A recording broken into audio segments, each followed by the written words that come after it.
And tonight, my friends, you're joining me live from the Fraud Gang HQ, all the way in London, the home of football. Welcome back. It's been a minute.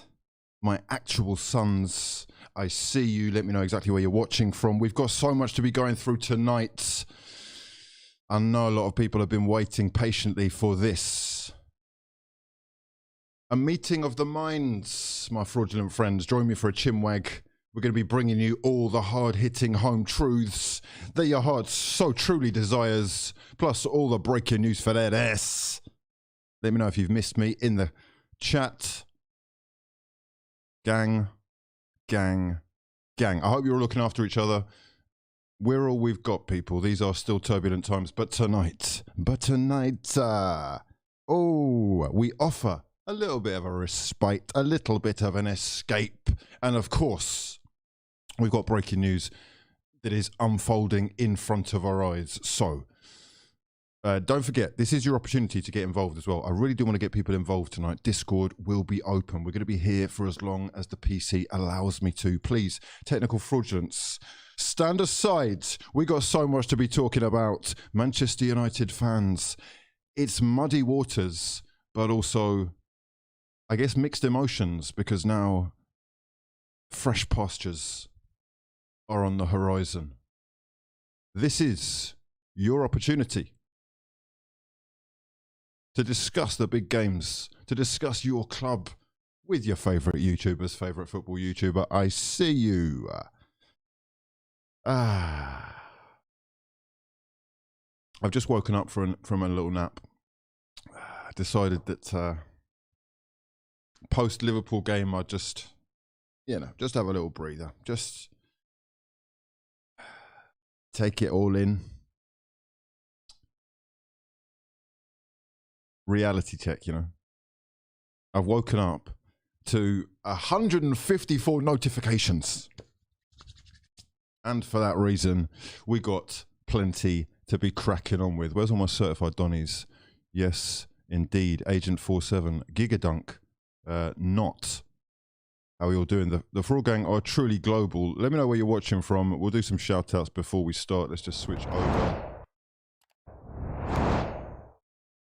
Members, I'm seeing members. I'm seeing a beautiful face there. Who's this? Brian Stinson. Look at that smile. That is the cheekiest grin. What an absolute hero, bro. I appreciate you. Welcome to the True Fraud Gang Members Club.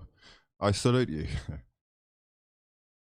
Let me know which club you support, how your weekend's been going. So far, we've got Ireland in the building.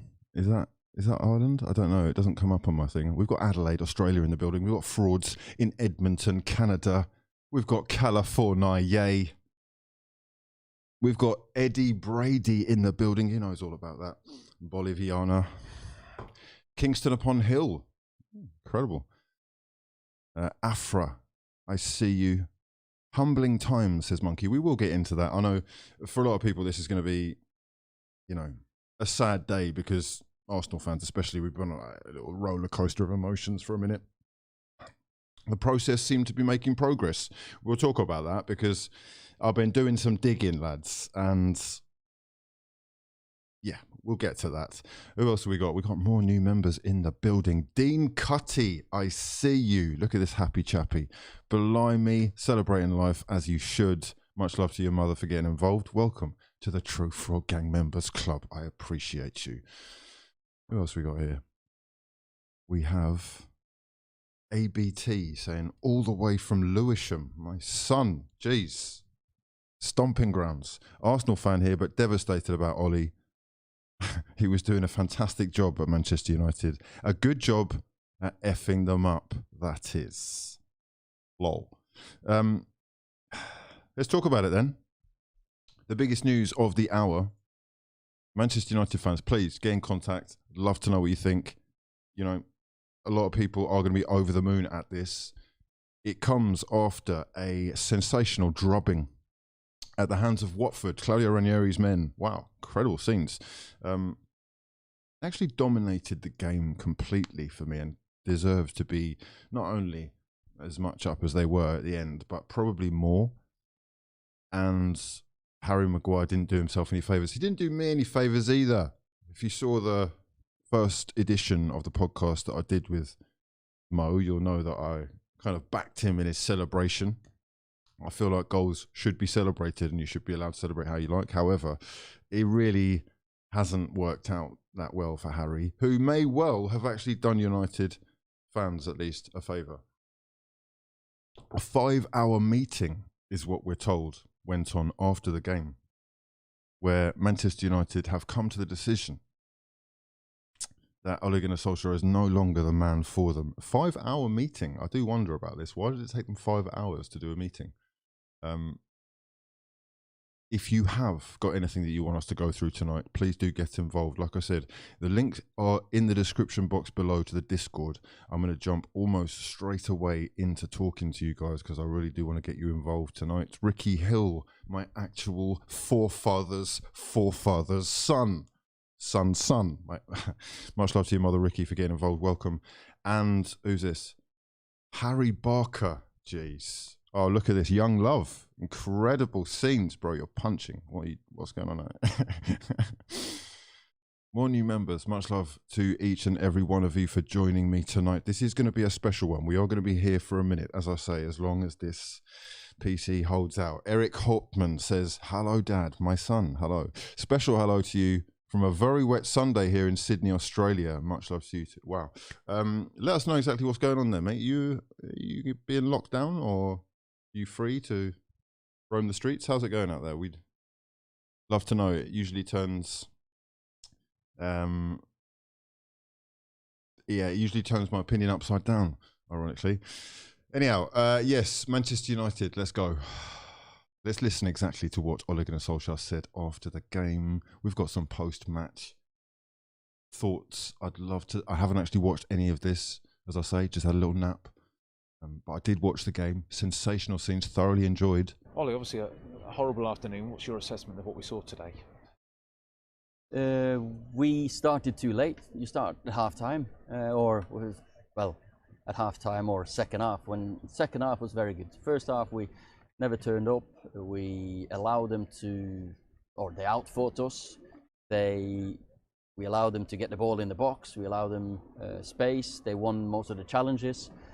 And then you get to 40 minutes, 1-0 down, and you're probably lucky to be 1-0 down. David made 2 fantastic saves from penalties. And let's talk about this penalty for a second. What do we think? Let me know your opinions swiftly in the comment section below. Whilst you're here, subscribe to the channel if you're new. Like the video, much appreciated. Retweet the pinned tweet if you want me to follow you on Twitter. Boom. Encroachment. I mean, by the letter of the law, I guess it was. It was a little bit harsh, in my opinion. It was almost like they were doing United favours, trying to help them. Even on the half-time whistle, they had won a corner, Watford, which they weren't able to take. I know that does happen, but it did seem a little bit like they were trying to save his arse. And still, David De Gea's penalty heroics. It is now, I think, 2 in a row for David De Gea after conceding 31 in a row. So he's on a little bit of a run. But, wow. Watford actually put them to the sword. Some sensational performances. And it was almost written that King was going to be one of those. A United fan from India says 5 in the morning. Whoosh. Much love for you, mother, getting involved. 5 in the morning here, and I am buzzing for Zizou. Just need to convince her wife. Okay. His wife, perhaps not up for moving to Manchester. This is what the rumour mill is saying. I don't know what the truth is behind this, but yes, indeed. I'm seeing comments wanting to talk about plenty of things tonight. So just to give you a little rundown of what we are going to try and touch upon. We've had a lot happen recently. Since the last time we did a late night fraudulence, I believe Antonio Conte has taken over at Tottenham. Dean Smith has left Aston Villa. Steven Gerrard has stepped in. Dean Smith has taken over at Norwich, got his first win. We've had Sergio Aguero, who looks like he's being forced into retirement. We've got, of course, the huge I did a video on it already, but the Molina leaks, if people do have an opinion, or maybe you're done with football as a result of the stuff that's coming out, or maybe you don't believe a lot of that stuff. Sensational news all over the place. It really does never stop. Who else have we got coming in here? We've got Gov. Gov says Fletcher and Carrick sharing the wheel now. They thought it couldn't get any worse. Manchester United unable to just go and get who they want. How times have changed. Long may it continue. So have they missed out on Antonio Conte? Is that something that United fans would have wanted? It seems like it would have made more sense. He is looking a little bit lost at Tottenham. I just can't take him as seriously in that tracksuit. No offence, obviously. It sounds ridiculous, but it's a huge challenge for Conte there, where he could have slipped in seamlessly at Manchester United if they had just been willing to, I guess, clear the decks and go again with a whole new team. But from the sound of things, especially from Gov, who's just got involved, much love to your mother, Fletcher and Carrick, is this the way forward for United? Have they actually posted anything afterwards? It's not acceptable, the level that we showed today. David De Gea's reaction. This is a really tough moment. David, obviously a really tough day. What's your view of what we saw here this afternoon? I think it's simple. I think they play much better than us. They had more chances than us. They fight. Maybe you can't see that, but his body language is, he's had enough. He has had enough. And I did get the feeling that the players weren't really that interested. I don't know. It's always difficult for bigger clubs because, the minnows, and I hate to call Watford minnows, but unfortunately in this situation you are, right? Just deal with it. You're always sort of playing like you're at Wembley. Like when international teams come to Wembley, it's the big day out, bro. They've lived their whole lives, worked their whole careers trying to get in front of that TV screen or that TV camera so that they can put themselves in the shop window. Huge opportunity for some of those players to bring their Watford careers to life under a new manager who is still going to be, picking and choosing his players. But they played with real energy, real physicality, real fluidity, real attacking intent, and they never really stopped. And United, a fucking mess. Let's be honest. David De Gea I think he's been in quite good form recently. He's been one of United's best players. Correct me if I'm wrong. More than us. They won more than us. I think it was embarrassing the first half, to be honest. We conceded a lot of chances. We could concede 4 goals in the first half. So, yes, it's not acceptable, the level that we showed today. It's crazy. It's crazy. Manchester United, big old Manchester United, actually waiting this long to sack Ole Gunnar Solskjaer. I've looked at the recent form. Let's have a look at it.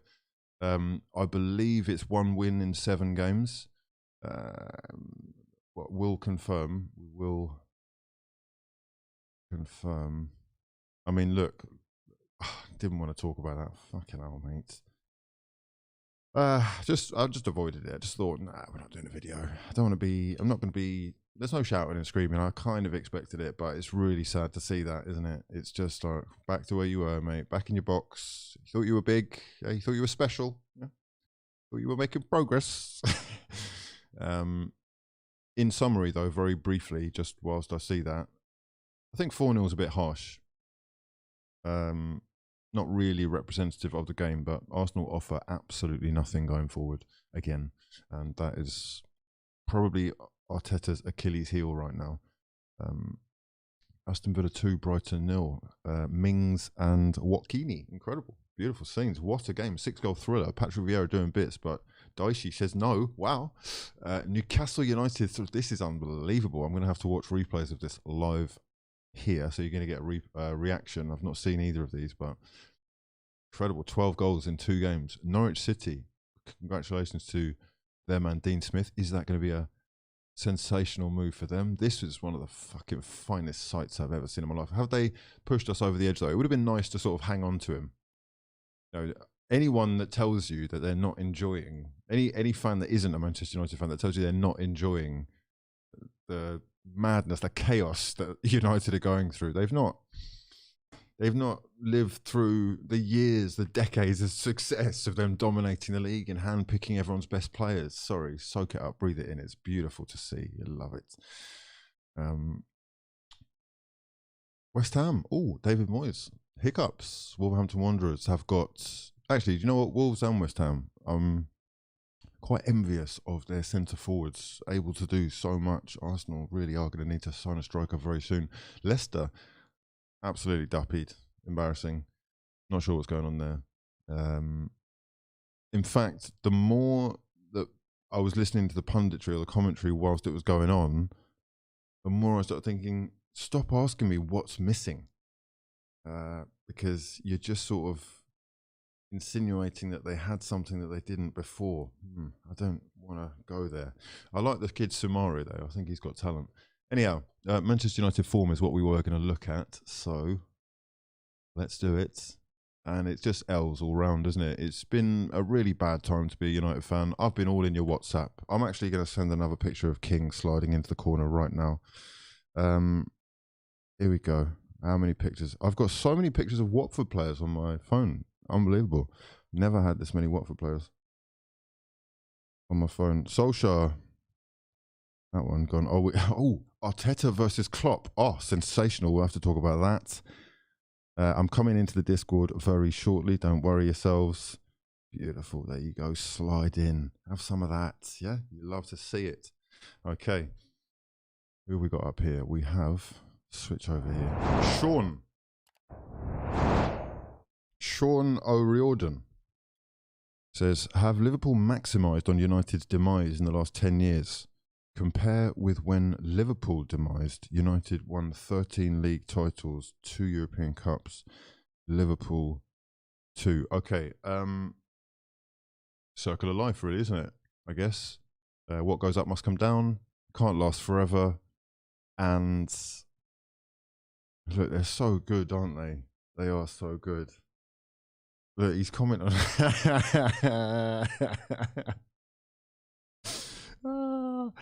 It's beautiful. I haven't seen United fans this touched for a hot minute.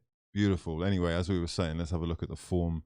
Losing to Watford 4-1. Of course, losing to Manchester City, very expected. Struggling in the Champions League group stages. Let's have a look at them. Are they actually still top of the group? Or they're still top of the group, but that group is beautifully poised. Wow, let me just switch over here. That group is beautifully poised. 7 points for Unai Emery's Villarreal and Manchester United, but Atalanta have Young Boys next, which is probably the most winnable game out of the lot. Atalanta, let's go. Gasperini. That is anyone's game. Wow. 2 games left. So potentially 6 points available. That would take them to 11. United need 4 or 5 points from 2 games to guarantee qualification. Is it Champions League this week? I believe it is. Beautiful scenes, big boy football. Can Arsenal get themselves back into Europe? Not if they're going to keep playing the way they did today. Sorry to say it, lads. I'm not going to go there just yet. Let's hold back. Hold back.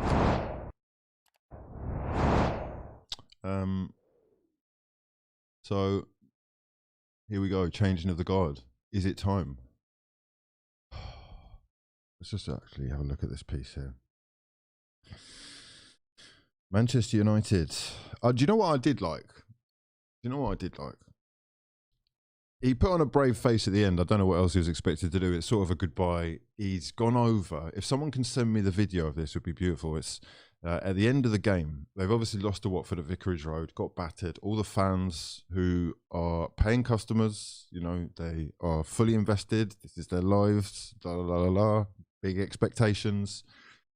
They've stayed behind. They're clapping the players and fans, but they're also sort of booing Ole. It was very uncomfortable. But I really did like the way Bruno stood up for him. It's kind of cute.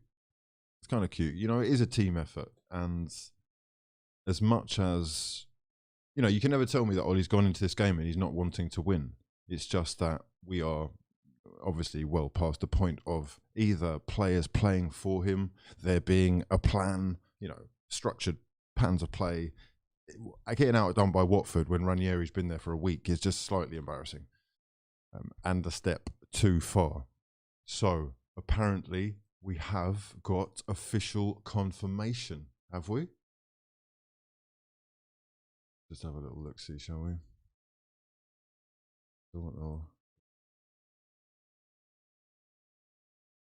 Have Manchester United at 12:30 at night tweeted? No, they haven't. Who's this fraud? You got me. You got me. AJ from the lane. AJ from the lane. AJ from Watford. I fell for that. Hugh, says Alex Holt. Did you see Bruno blamed the players when he... No, that's... Wait, what? Bro, no. I literally just said... he did the opposite. He wasn't blaming...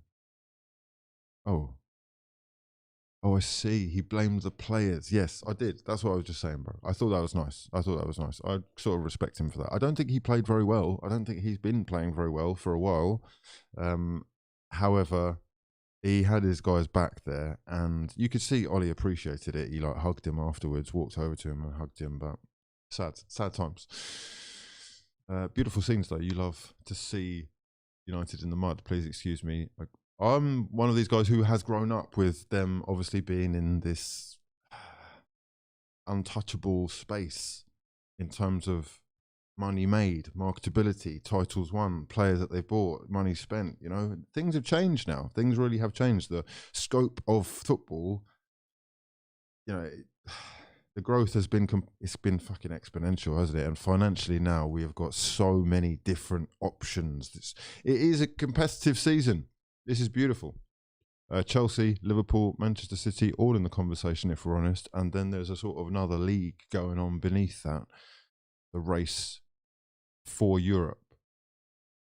Let me move over. Discord, where are you, Dons? Are you in the queue? This is going to be an interesting one. Can we get this technical fraudulence to work first time? We've got JB Parisien in the building. Hello, mates. I watched some PSG today. Messi. Oh, Messi. He's actually gone and done it and scored his first League 1 goal. I believe that's his first League 1 goal. It's his first goal in like 5 games. What's going on, you little smurf? Beautiful goal. Wow. Go and watch that one. Okay. Just have a little test. See if this works. Okay, if you do want to get involved, the link is in the description box below. I'm going to have people in the background. We'll try and get a little conversation going. Liverpool fans, get involved. Let me know your thoughts on the drubbing that you gave to Arsenal today. Arteta versus Klopp, sensational scenes. JB, how you doing, mate? Hello. Oh my God, it's working. Beautiful. Hi, how are you? I'm doing very well, mate. Good to speak to you. How's life? It's a long time since we've spoken. Yeah, pretty good. I got to see PSG Lyon for the first time, so I got to see Messi live. That was amazing. Oh, incredible. I hadn't been in over 2 years, and the atmosphere in the VICARAGE is always incredible, especially this season.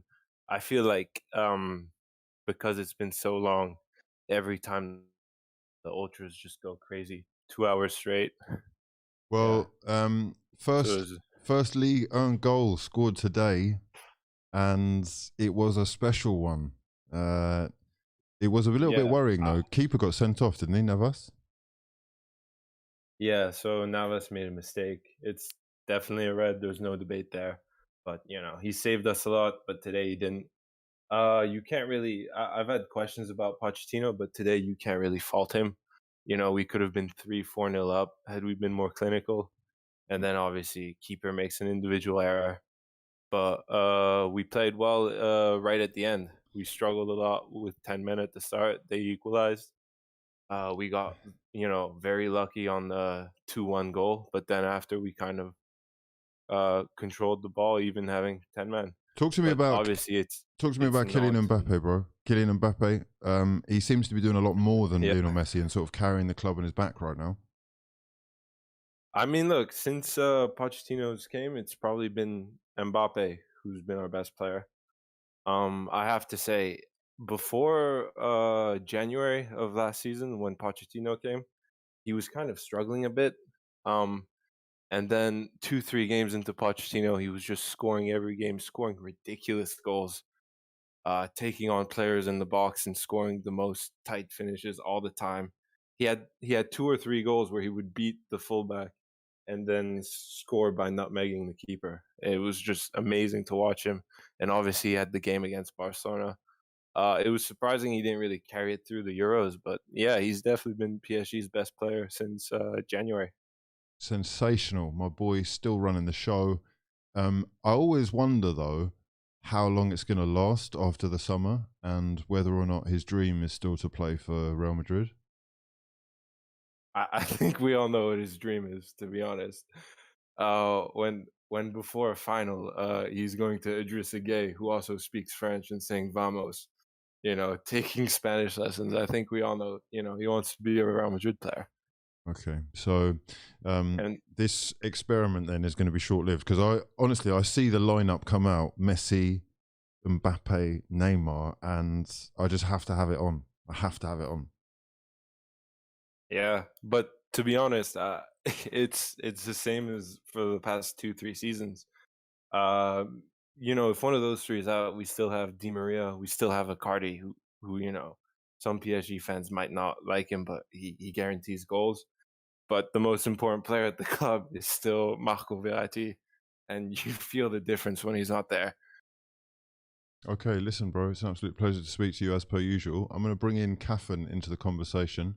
Kaffin, I hope you're ready, available. You're looking like a Manchester United fan with Cristiano Ronaldo in your profile picture. Talk to me, man. It's a big night for Manchester United. Ole Gunnar Solskjaer gone. Yeah, it's a bit bittersweet. I'm a Norwegian Man United fan, so I did like seeing him at the job. Oh, that's very sad then. So you've got a real sort of double reason for wanting it to work. Yeah, but I also seen that he's maybe not the greatest manager ever. So I mean, are you based in Norway? Yeah. Okay, so how is he thought of in Norway? Is he, one of the most well-respected managers because of the job, or how is he thought of by fans? I think most people just wanted to see him do well in the job. Most people I talked to like him as a player, like him as a man, like wanted him to do well. And yeah, he's highly thought of by everyone I talked to. Okay, well, what is it then that's gone so wrong? Is he just not very good? I mean, his record is questionable at best, especially in the Premier League. No, he's not a good manager. He doesn't, like, when I watched them play recently, I just don't understand. I don't think the players understand what they're supposed to do even. I feel like if they had a coach that was good, it would make it easier for them to know how to do simple stuff. And they really have to force the issue to get something going.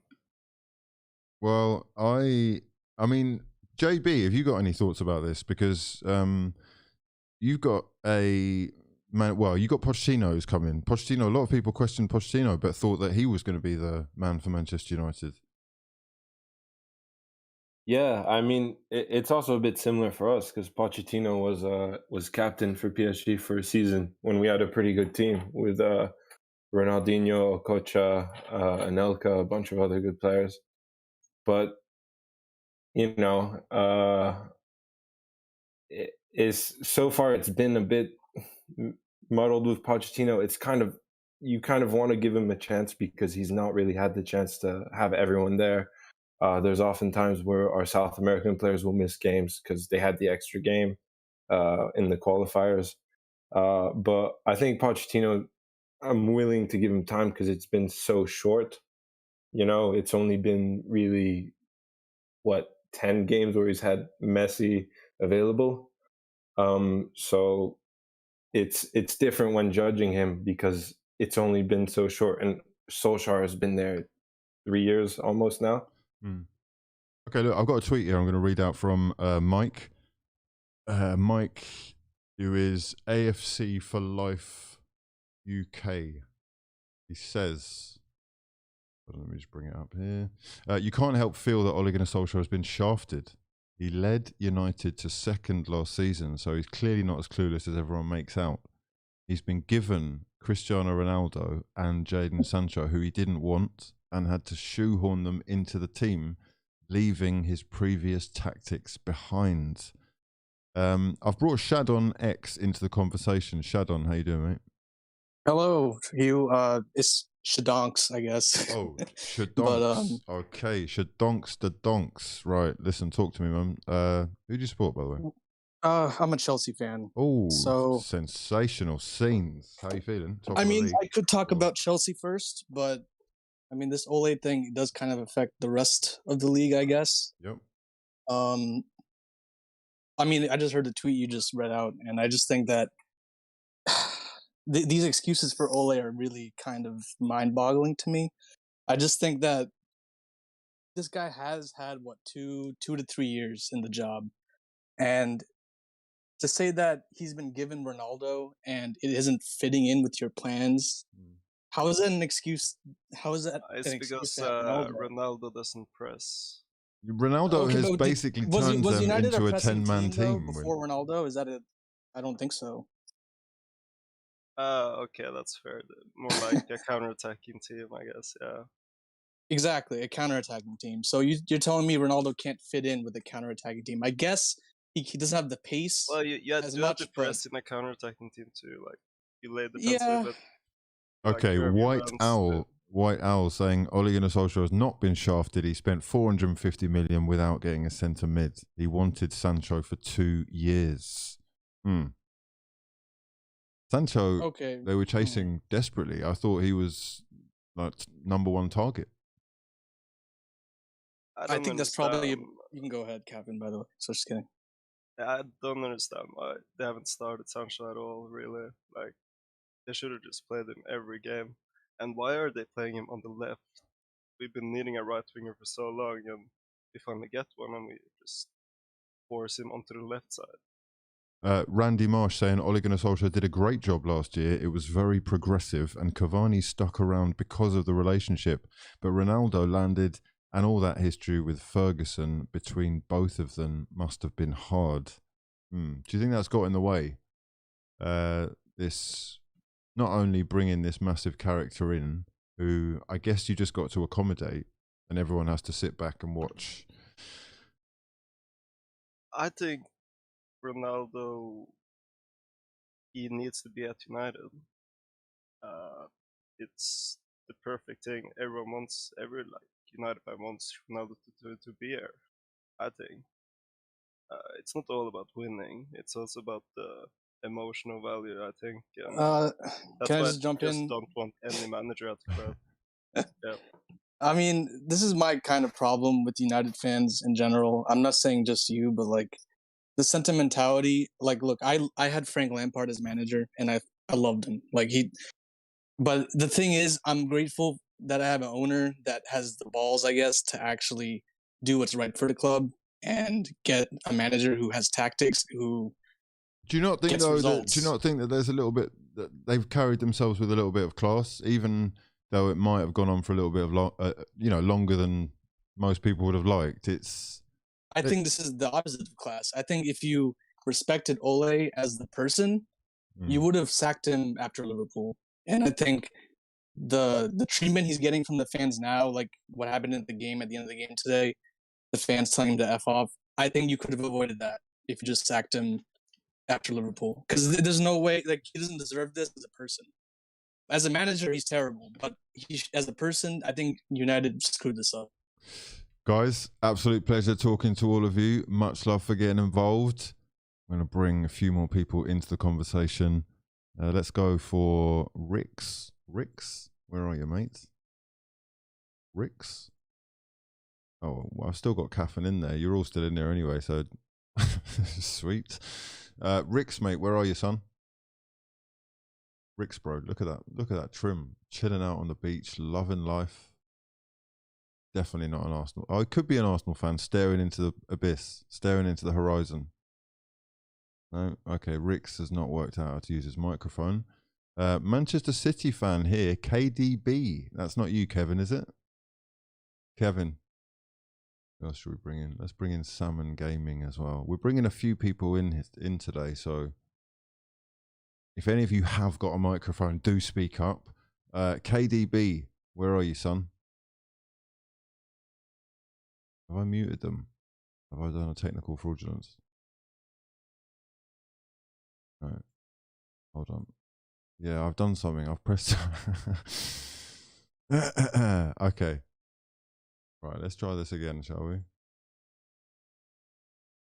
What an absolute fraud. Okay, jump in there. Let's test that. How are we doing? Everyone here? No? Yeah, I'm here. Oh, there he is. Hello. Caffeine, who's this? Is that you? Yeah, it's me. I'm still here.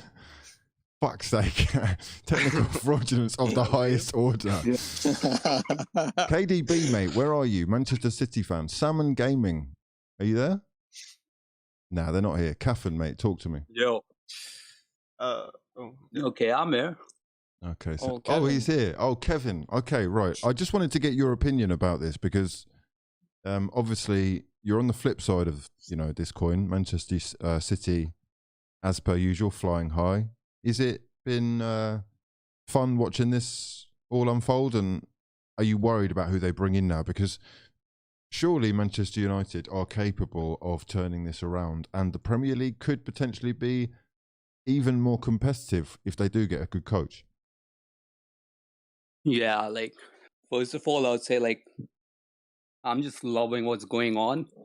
I've seen some people say, that, it's kind of sad to see what's going on with Ole, but as a City fan, I don't think so. Well, with all the trash talk that goes on with United fan, yeah, I think it's fun. And what about, who they gonna bring in, right now? It's looking like they don't even have, any well thought out plan, they could bring to replace Ole, and, they're gonna be fucked for a while. That's what it looks like from this point. Okay, well, there's been talk of, the team that is, I guess, already there taking over. How is that going to make a difference? Enough of a difference? I'm slightly pessimistic when I hear that they're thinking about interims. It's almost like they haven't really been planning this behind the scenes, which you would have thought they should have been doing for a minute now. Yeah, they should have been doing it for a minute.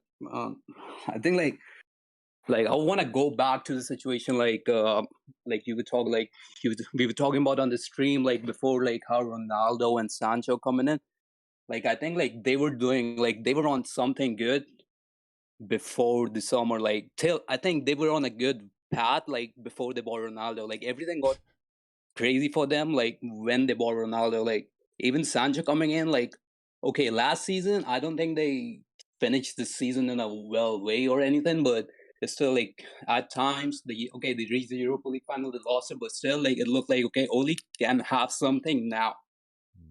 If he can, with Sancho coming in and they made Cavani stay, and even Greenwood he was looking like a real baller. That guy was firing goals, and even the start of the season too, and with Ronaldo coming in. And they even started the season so good. If you remember, who did they smash in the first game, and then then Ronaldo coming in. Okay, Ronaldo did this thing, and then they just they fell apart as a team. The tactics went off the roof, and yeah. Fletcher and Carrick are ready as interim solutions as Manchester United manager. Confirmed. They're waiting for the club's final decision. That's gonna be interesting. Like, Well, you know, Chelsea play United next, and if Fletcher and Carrick are the interims, then I'll fancy my chances. No official tweet or post from Manchester United as of yet to confirm this, but I'm guessing that this is just done, and it is going to be. Well, maybe do they wait till the morning until they do this? When does the announcement come out? When's the best time to announce it? The world is sort of asleep, or half the world is asleep now. I guess half It's the world. got to be the morning tomorrow morning, right? Surely. I mean, it's beautiful. I've got to say, honestly, I'm a little bit sad because, you know, you tune in every week almost knowing that United are going to struggle. There's the potential of them falling again, and it's been unbelievable to watch. I don't know if you remember this, but after the first game, I had people sending me Manchester United are top of the league. In fact, I think it was United the official account. Hold on a second. It was. I'm pretty sure they were tweeting, "Don't say it." I hope I can find this. Yeah, look, 14th of August. Don't say it. Don't say it.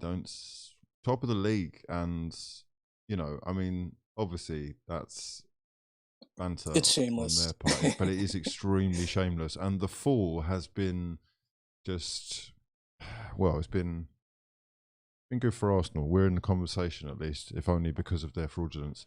My actual sons, much love to everyone for joining me. Let's talk Manchester City whilst I've got a City fan here. Big game tomorrow. Another opportunity for, well, Pep to maintain, I guess. Are you confident that they can actually do this? Because Chelsea and Liverpool look serious. Chelsea defensively especially, and Liverpool just in general. yeah, like I'm nervous. I'm nervous about the season, definitely, but like for tomorrow, I'm nervous too because of like we're gonna miss Foden, KDB, and Grealish. So Yeah, but I mean, let's be honest. Everton not in the greatest run of form, and you know the record is. Oh, Rafa masterclass tomorrow, says Ghost. Really? Is that what we're thinking? I back it. You're backing a Rafa masterclass. Okay. I can see it's a Liverpool fan. Okay, right. I mean, look, in all honesty, City, Chelsea and Liverpool, obviously everybody's favourites. Who are we all picking? I mean, I don't want to jinx myself. So I think it's going to be close between City and Chelsea near the end. I think Liverpool's going to be there. But that defense is not as solid as it once was. I think, you know, the 3-3 to Brentford, you're seeing like teams who are like good at playing out of that press, they can get them. So I think look, you said Chelsea are a very good defensive team, and we are, of course, but like we've been scoring a lot of goals lately, man. I don't know if you've been watching. Yeah. Like even without Romelu, and I think Romelu is going to be key when he comes back regardless. I don't care how many goals we score without him. I think a consistent goal scorer will become essential. But the way the team's playing, the way we played this morning, I thought was, even though Leicester have been terrible, we just put them in an absolute spliff. Like there was like no chance for them. Like it was just suffocation the whole game. If we can keep that kind of intensity every game, I mean, it's going to be tough for City to keep up with us even. I'm not even going to lie. If we keep this up, it's good looks. It's good looks. Okay. I liked what I've seen. What I like about Chelsea especially is how many of their sort of academy players have come through, and their you know, their options are unbelievable even from the bench. I guess the fact that they have conceded 4 goals in 12 games is pointing to they're super careful, aren't they? They're super careful. It's slightly frustrating at times for neutrals. People love to hate the 5 at the back, and it's just you can tell these people don't watch Chelsea because it's not a defensive formation. It's not a defensive team. We hold possession majority of the games for like 60%, 60-70%. Like, I just think this team is built for consistency now with this manager. I think, Thomas, the belief is there. We just won a Champions League. I think that's been huge for belief, of course. I think these players think they can do it. And I just like what I'm seeing so far. City, I'm the most scared of for sure because they're just, they're City. But I think eventually this period of dominance has to end. It can't go on for 10, 12 years. I'm not going to watch a Premier League where the City's winning it every year. I'm sorry. I think Chelsea's time is back. I thought, we had Sarri, we had Lampard. That was kind of like a transitional period in a way. And, we haven't really been at the top until Tuchel came in. And I think this is when Chelsea is going to come back. Okay, I'm reaching out to Rix. Rix, talk to me. Rix, bro. Yo. There he is. Oh, Kizay. Man like huge, bro. Privilege, bro. Talk to me, man. Talk to me. What's on your mind? Nah, we talking United. What are we talking about? Who do you support? First things first. I support United. Oh, you've let me down there. You've come on the line and you sounded like a Londoner. Well, you are a Londoner, aren't you? You are a Londoner. Of course, yeah, man. Yeah. But obviously, Okay, United fans, talk to me. This is it's a special night for United. Talk to me about your emotions going through the day, because first things first, we were watching Sarr and King pepper David De Gea's goal. Well, and I had Sarr on my fantasy bench as well. Wow. Pissed.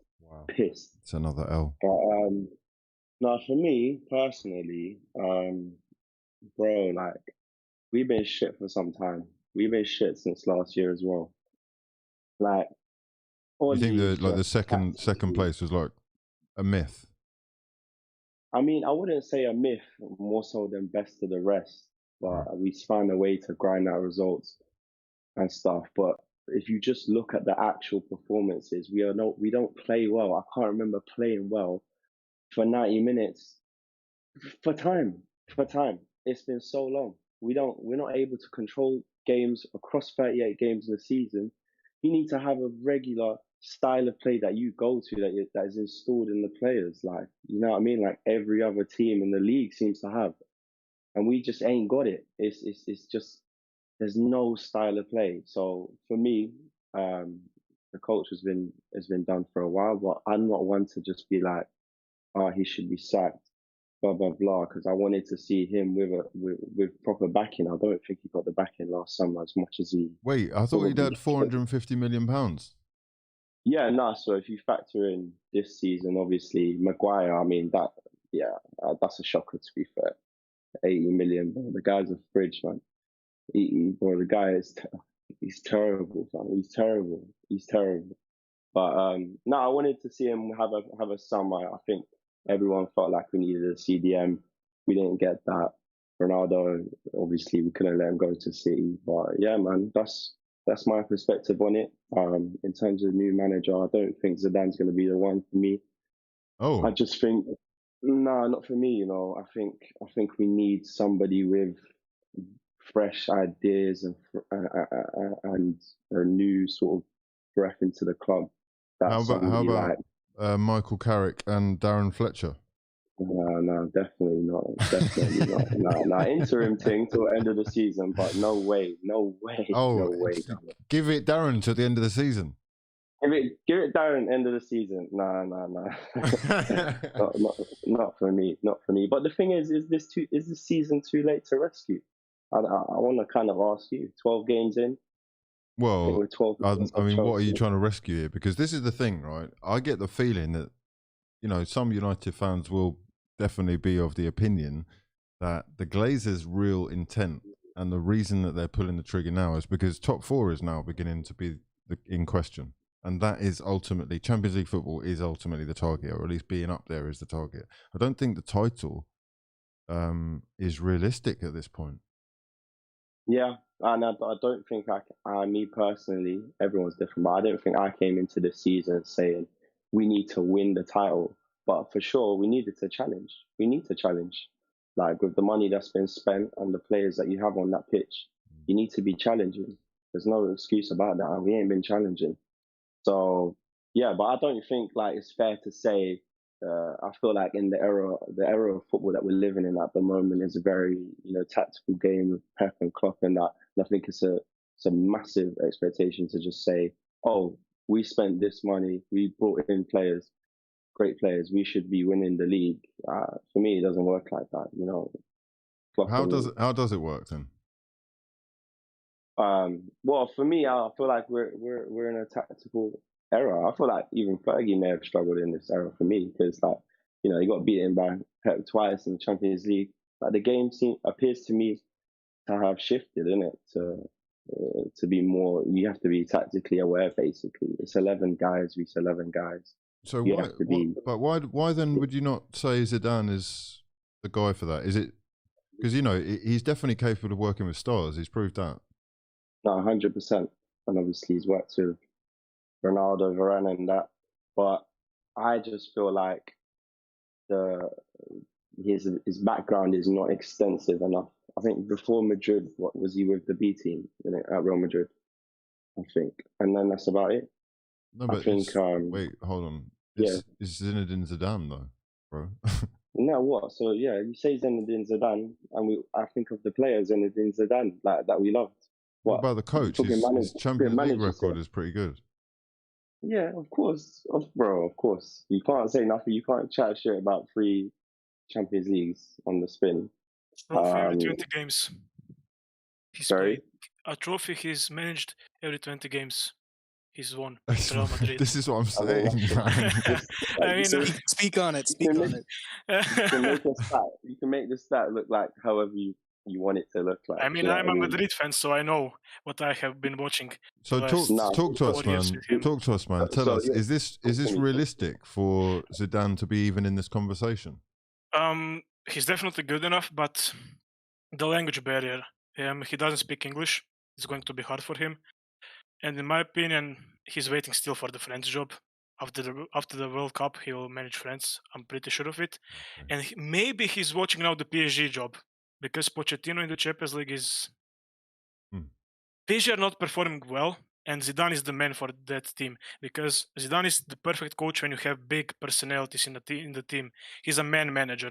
He is technically great. He showed that when we won the league in 1920, when we had so many injuries and didn't have a particularly good squad. Hazard was underperforming.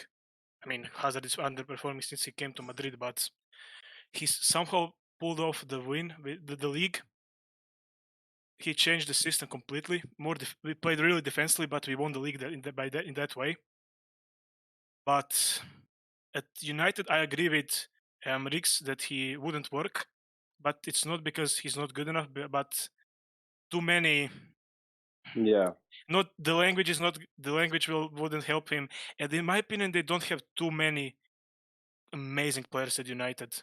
In my opinion. Oh, you think the players, the squad is overrated? Yes. I think the squad is very, very overrated. I think it's very overrated. Do you disagree with that? Do you disagree with that, bro?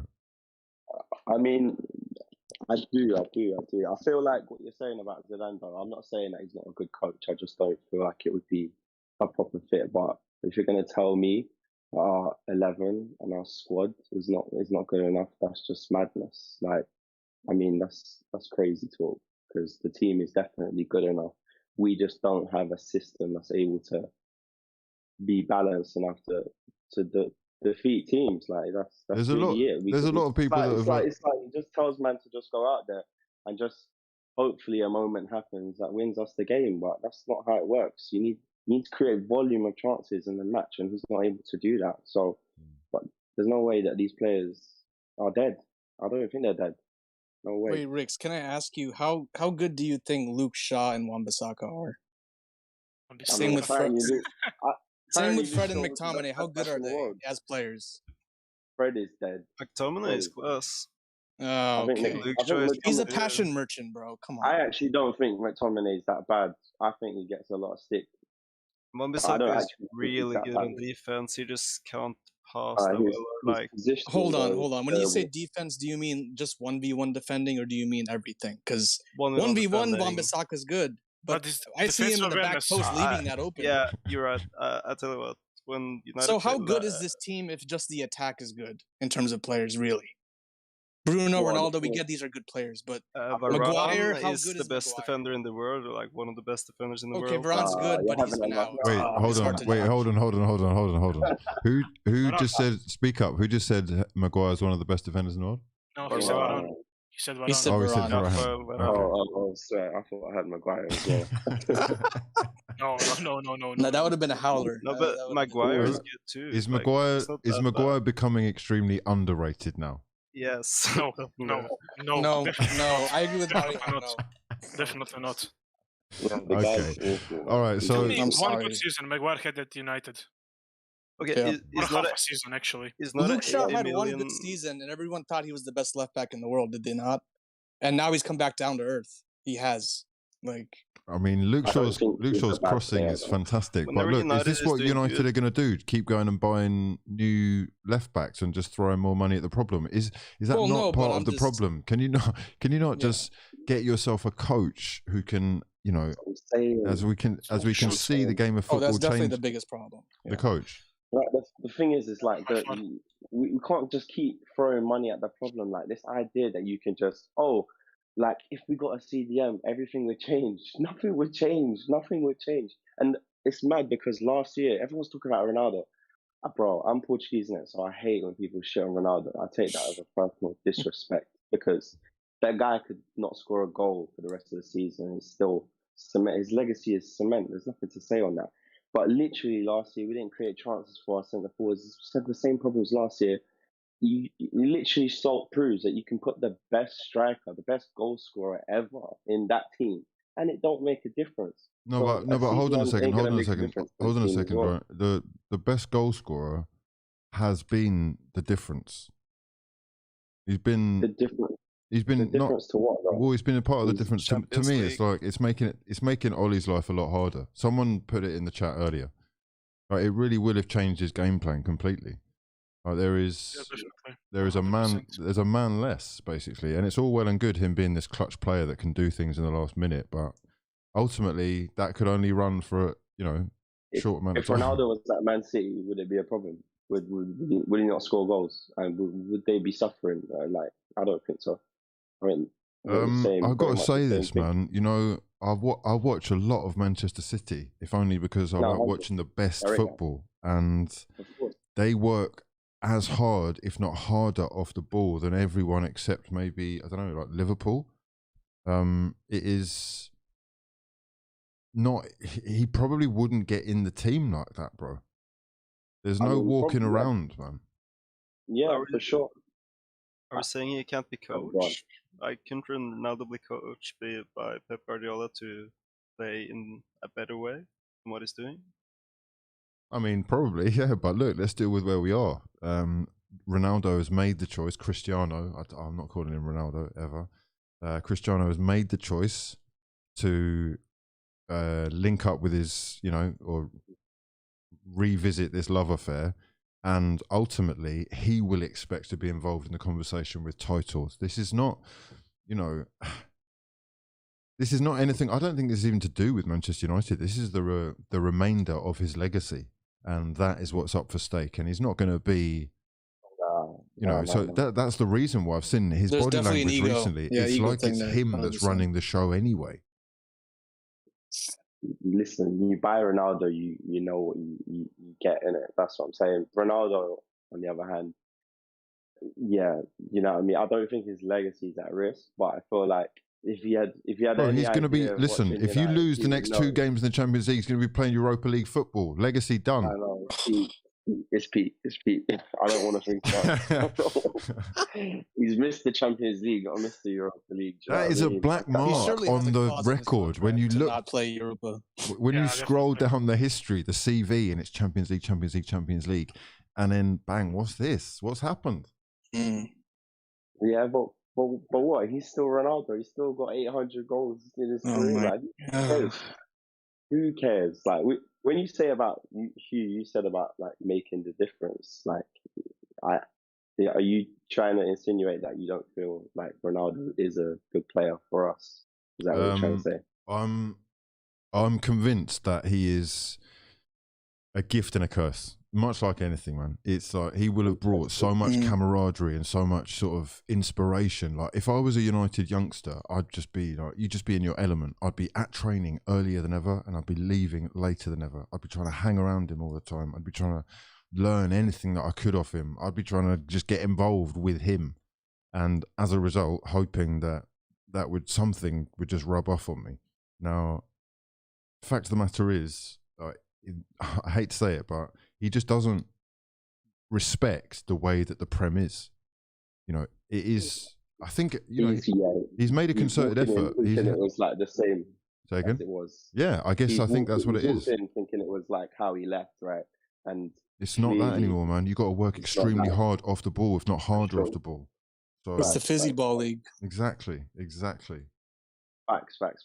But then again, I feel like a manager, a good coach, is able to look at his strengths and that weaknesses that we're talking about, and be able to create a team around him. Basically, that I agree with. And just make everyone else better. Like we will see better from Luke Shaw, better from Harry Maguire, better. From So who do you United fans? Who do you want as coach? If it's not Zidane, like who is it? Zidane won't be. Zidane won't come. I would like to see Ten Hag because I think he plays exciting football. But only next season he will come. He's too focused on the Ajax project now. And they're doing so well. It would be such a kick in the teeth to leave that. I'm not gonna lie, like I don't give a shit about Ajax. I mean, we're Man United. We should be able to go in. I mean, that's all fine that you don't care. I'm sure he cares. Yes. No. That's the one I wanted him. He didn't go. Look, Ajax is a big club. Like you can't. Like it's not. No, I mean, I get that United is United, but look at the situations. Look at where they are in the Champions League. Like it doesn't make sense for Ten Hag to come now. No, it makes sense for him, but he has some pride. So that's. Oh yeah, that's what I'm saying. Yeah, if it's the ideal choice for me is Ten Hag. But yeah, obviously it's going to be difficult. Second option, Graham Potter for me. Andy, I'm bringing Graham Potter. Potter as well, 100%. Andy, I'm bringing you into the conversation. Please do feel free to get involved. Hello. Let us know where you're watching from. Can I talk to you like real quick? Okay. See, anyone defending Solskjaer needs. They're not a United fan. You know that, right? They're an imposter. You know that, okay? They are not, and there's no way they're a United fan. If you agree with that. I think it's obviously got to the point, I think a long time ago, where it was evident it's to the detriment of the club to keep this guy who, you know, there is an emotional connection there. There are a lot of people that, you know, I watch Gary Neville, for example, on the TV. I find it incredibly frustrating that he can't call his mate out, but I do respect it in a way because it's his mate. There was guys on here talking about how it's Ronaldo's fault. Is it Ronaldo's fault that they're playing so shit? Are you blaming it on Ronaldo? I mean, he's for 1 year almost now. So he doesn't track. He doesn't track enough. He doesn't press enough. Are you really gonna blame him? I don't think. I don't think anyone was expecting him to do that, but obviously it can be used as an excuse now because there's no doubt that the team is sort of structured to fit him in, right? But it's not really. He's chucked in there. He's just in the starting 11. It's not really structured around him. It's just everything's off the cuff. You don't think that then having him in the team has taken away from, say, Greenwood's progression, for example? You're really smart, right? But listen, okay? If our team can't defend, is it Ronaldo's fault he can't press? Why can't we defend? Because Ronaldo can't press? Look, defending is one thing. You know, they scored quite a few goals, but going forward, it's not. No, you're pivoting. You're pivoting right now. Ronaldo pressing, does that affect our defense? Yes, or no? It does. Yes, it's the Prem, bro. It's 2021. You're crazy. You got to press in the Prem, man. You can't be standing around walking like you're the fucking guy. No, you're against United right now. No, bro, I'm not. I'm not. I'm not against anyone. I'm not against anyone. I've loved it. I'm not gonna lie. I've enjoyed it. You're crazy, bro. Yeah, go ahead. Look, talk to me about the plan going forward, man. Manchester United have a huge decision on their hands now. I'm hearing names Is it Ronaldo's like... fault, though? Is it Ronaldo's fault? Tell me that. Look, man, look. Your manager's been sacked. No, don't say look. Yes or no? Is it Ronaldo's fault? Is what Ronaldo's fault? Our attacking, is it we can't score because Ronaldo? Is that what you're saying? I mean, he missed a hell of a lot of chances today, didn't he, bro? Okay, a lot of players missed a lot of chances. So you're saying But Ronaldo's his the job reason is he can't strictly score? as a goal scorer. Right? I don't think that's what he's saying. I think he's saying he's part of the problem. Exactly. There is no yes, no answer, man. Not as black as white as like. And look. Ronaldo. Do you honestly believe, Andy, that there is no negative with Cristiano? Because I hate to say this, man, but Of course there is. as much as he's a leader, inspirational, scores goals, clutch player, his body language is fucking embarrassing at times, and that has got to be having an effect. You know, throwing your arms around and acting just over the top as he does is maybe not always helping. Maybe you're confusing that with passionate. Like Bruno does that as well, doesn't he? I think that's a positive. That's frustrated. Is that a bad thing? Is passion a bad thing? Passion. Passion a bad thing? No. But you don't want to be a passion you, merchant and just be not really doing anything else. Sorry. This guy can't be passionate at all. That's what you're saying. No, they can't be passionate. They can't throw their arms around. They can't get Speaking mad, of passion, they can't get... Ole Gunnar Solskjaer looked like he'd been stripped of all passion. Right, finished on. Well, so yeah, okay. So what? Like what? You want like? I want to know the plan going forward. Yeah. Who's the man going forward? What is your ideal? No, Hugh. If you were watching that match, there's no way that you can put that blame on Ronaldo. Okay. No one's putting the blame on Ronaldo, bro. We're moving on. We're talking about your manager. Oh, man's moving mad. It's crazy, right? He missed it. Okay. He missed one. Look, I know you love Ronaldo, but bro, listen. You have to admit, I'm not a Ronaldo. Cristiano Ronaldo missed a one-on-one from 7 yards out against Ben Foster. Yeah, have some respect. Speak on it. All right. Watford, actually, cycling goalkeeper. Watford have actually finished. Look, Watford is one of those games where he loves the stat pad, right? He had several times. He had several opportunities. He fluffed today. So much so that I had this fucking fraud in my fantasy Premier League team. He didn't fraud. Didn't hit the target once. No, bro, come on. Now, if you're blaming that Ronaldo, that's crazy, bro. That is crazy. No one's blaming it 100% on Ronaldo. You're just trying to put words in people's mouths. Ronaldo was like crazy. He like fucked up. He missed a lot of one-on-ones. Well, he did. He did. I mean, that's just a fact.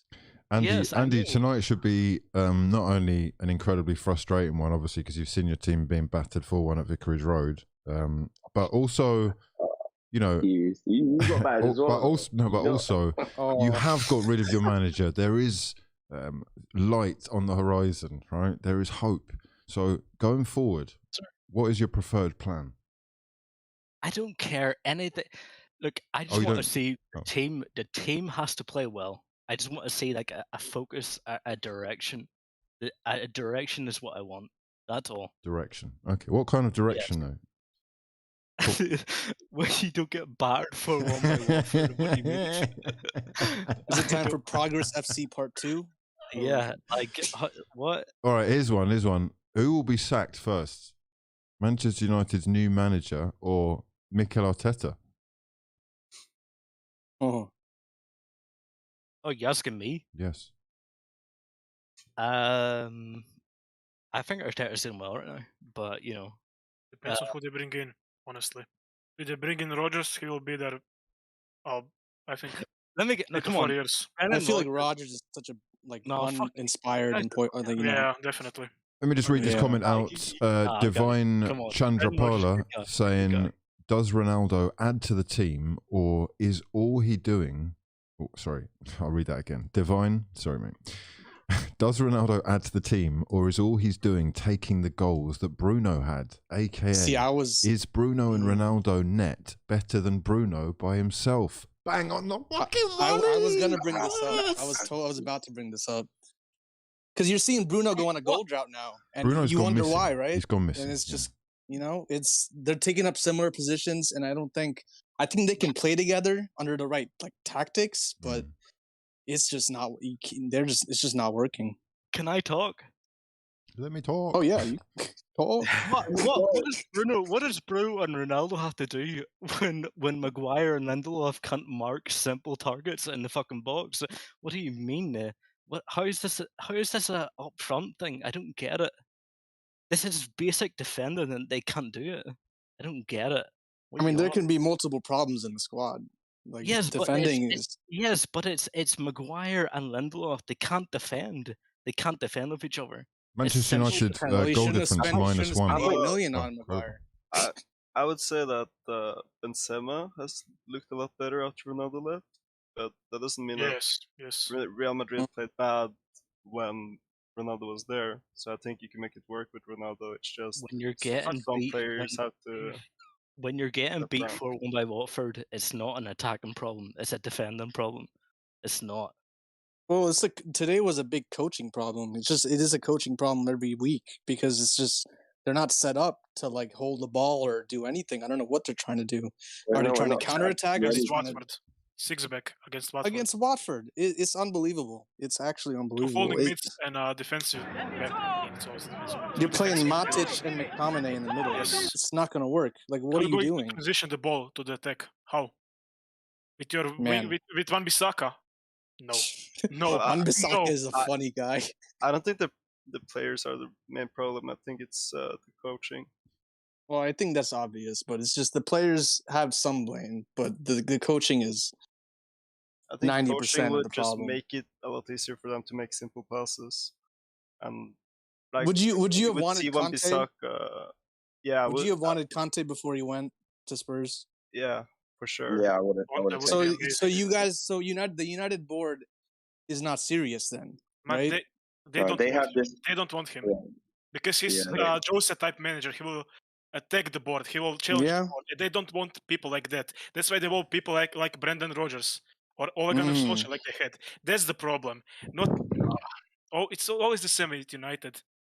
It goes to the top. The Glazers are definitely in the background loving this. Look at Hugh. Listen, I've got a question for a United fan from Amin in the chat. Thanks to Amin and everyone who is watching. Please do smash the hell out of the like button, subscribe to the channel if you're new, and get involved in the conversation by sending us the questions. Question is, does United or do United need to move on from David De Gea? Well, I like David De Gea. Was he at fault for any of the goals today? I think his distribution is horrible. I think he got paid. To be fair, De Gea got paid at near post today. He should have seen it. Yeah, potentially. I think in the modern game though, like I think the wider problem is not his shot stopping. It's the fact that he needs to play with his feet and whatnot and be involved. His footballing abilities is low. Yeah, for sure. Yeah. And he obviously lacks there. But that's what a coach with a modern idea comes in with. Okay, and then says, listen. Mate, you're not good enough for this, for what I'm trying to do. Why is this taking so long though? Because Ollie doesn't know how to play. Like, he doesn't know how to freaking goalkeeper pass the ball. He doesn't know how to do that. Ole's useless as a manager. It's Ronaldo's fault. It's Ronaldo's fault. Okay. Enough. To be fair, you have to question for the United fans as well. Do you believe that the signings United have made are Ole's signings or the club signings? That's what I want to ask you. Okay. What did he say? He's asking whether Manchester United signings are Ole Gunnar Solskjaer's signings or, I guess, the club signings. That's for Manchester United fans. So, Andy, talk to me. Oh. I think it's a Woodward and manager conversation. Are you asking me to fucking pull something up Mars? I don't know who you're talking about. Do you think it's a Woodward and manager? I mean, I think it's pretty obvious. You look at the Sancho deal. I think that's 100% a board deal. I don't because Ole has no clue how to use Sancho. He has absolutely no clue. Ronaldo, I think, is also another club signing, 100%. If Conte was the manager during this transfer window, would Conte want Ronaldo? No, he wouldn't. He would want a defensive midfielder like Ndidi, for example. Ndidi would have been perfect for United, but no, they do marketing signings to sell shirts. They don't care about the football on the pitch. They only care about the marketing outside the pitch. Johnny Van de Beek with a marketing signing? Come on, he wasn't that. Come on. English up and coming. Van de Beek is a board signing 100%. No, it wasn't a marketing signing though. Well, not a marketing, but a board signing, yes. It's not just a marketing signing, but it's a young English right back. He's good, but not 50 million or 60. How much? They're filling in quotas for these English players. I got a good comment here from Daniel McGregor, who says a lot of overhyped and one-dimensional players, Maguire and Wan-Bissaka. A firm coach with a consistent plan is needed, and if Ronaldo doesn't press, he shouldn't play. Yeah. Well, I mean, there's that, but there's also, let's just, I want to do the other argument all the time, devil's advocate, and my heart is telling me it's fucking Cristiano Ronaldo, lads. He's got to play. Do you know what I mean? You can't bench him. Yeah. You can't bench him. You gotta start Ronaldo. You can't play him. That's what happens when you buy him as well. You have to play him. There's no question. This is not a Ronaldo issue. This is the starting 11. If you do not play well and follow the coach's ideas and the coach's method of play, you're out. The next person comes in. That applies to Ronaldo. That applies to everyone. It's not to do with can Ronaldo press, doesn't. If we get in a new coach who wants to play pressing football and Ronaldo doesn't press, you say Ronaldo out. But this idea now where it's like Ronaldo doesn't press now. Have you seen United press? We're terrible. That's what I'm saying. Yeah, that too. We're awful. We don't know how to press because of the coach. And that's it. Okay, look, I think the United problem is. Oh, go on. Oh, you can go ahead. Go for it. You shoot. Oh, I was just saying that.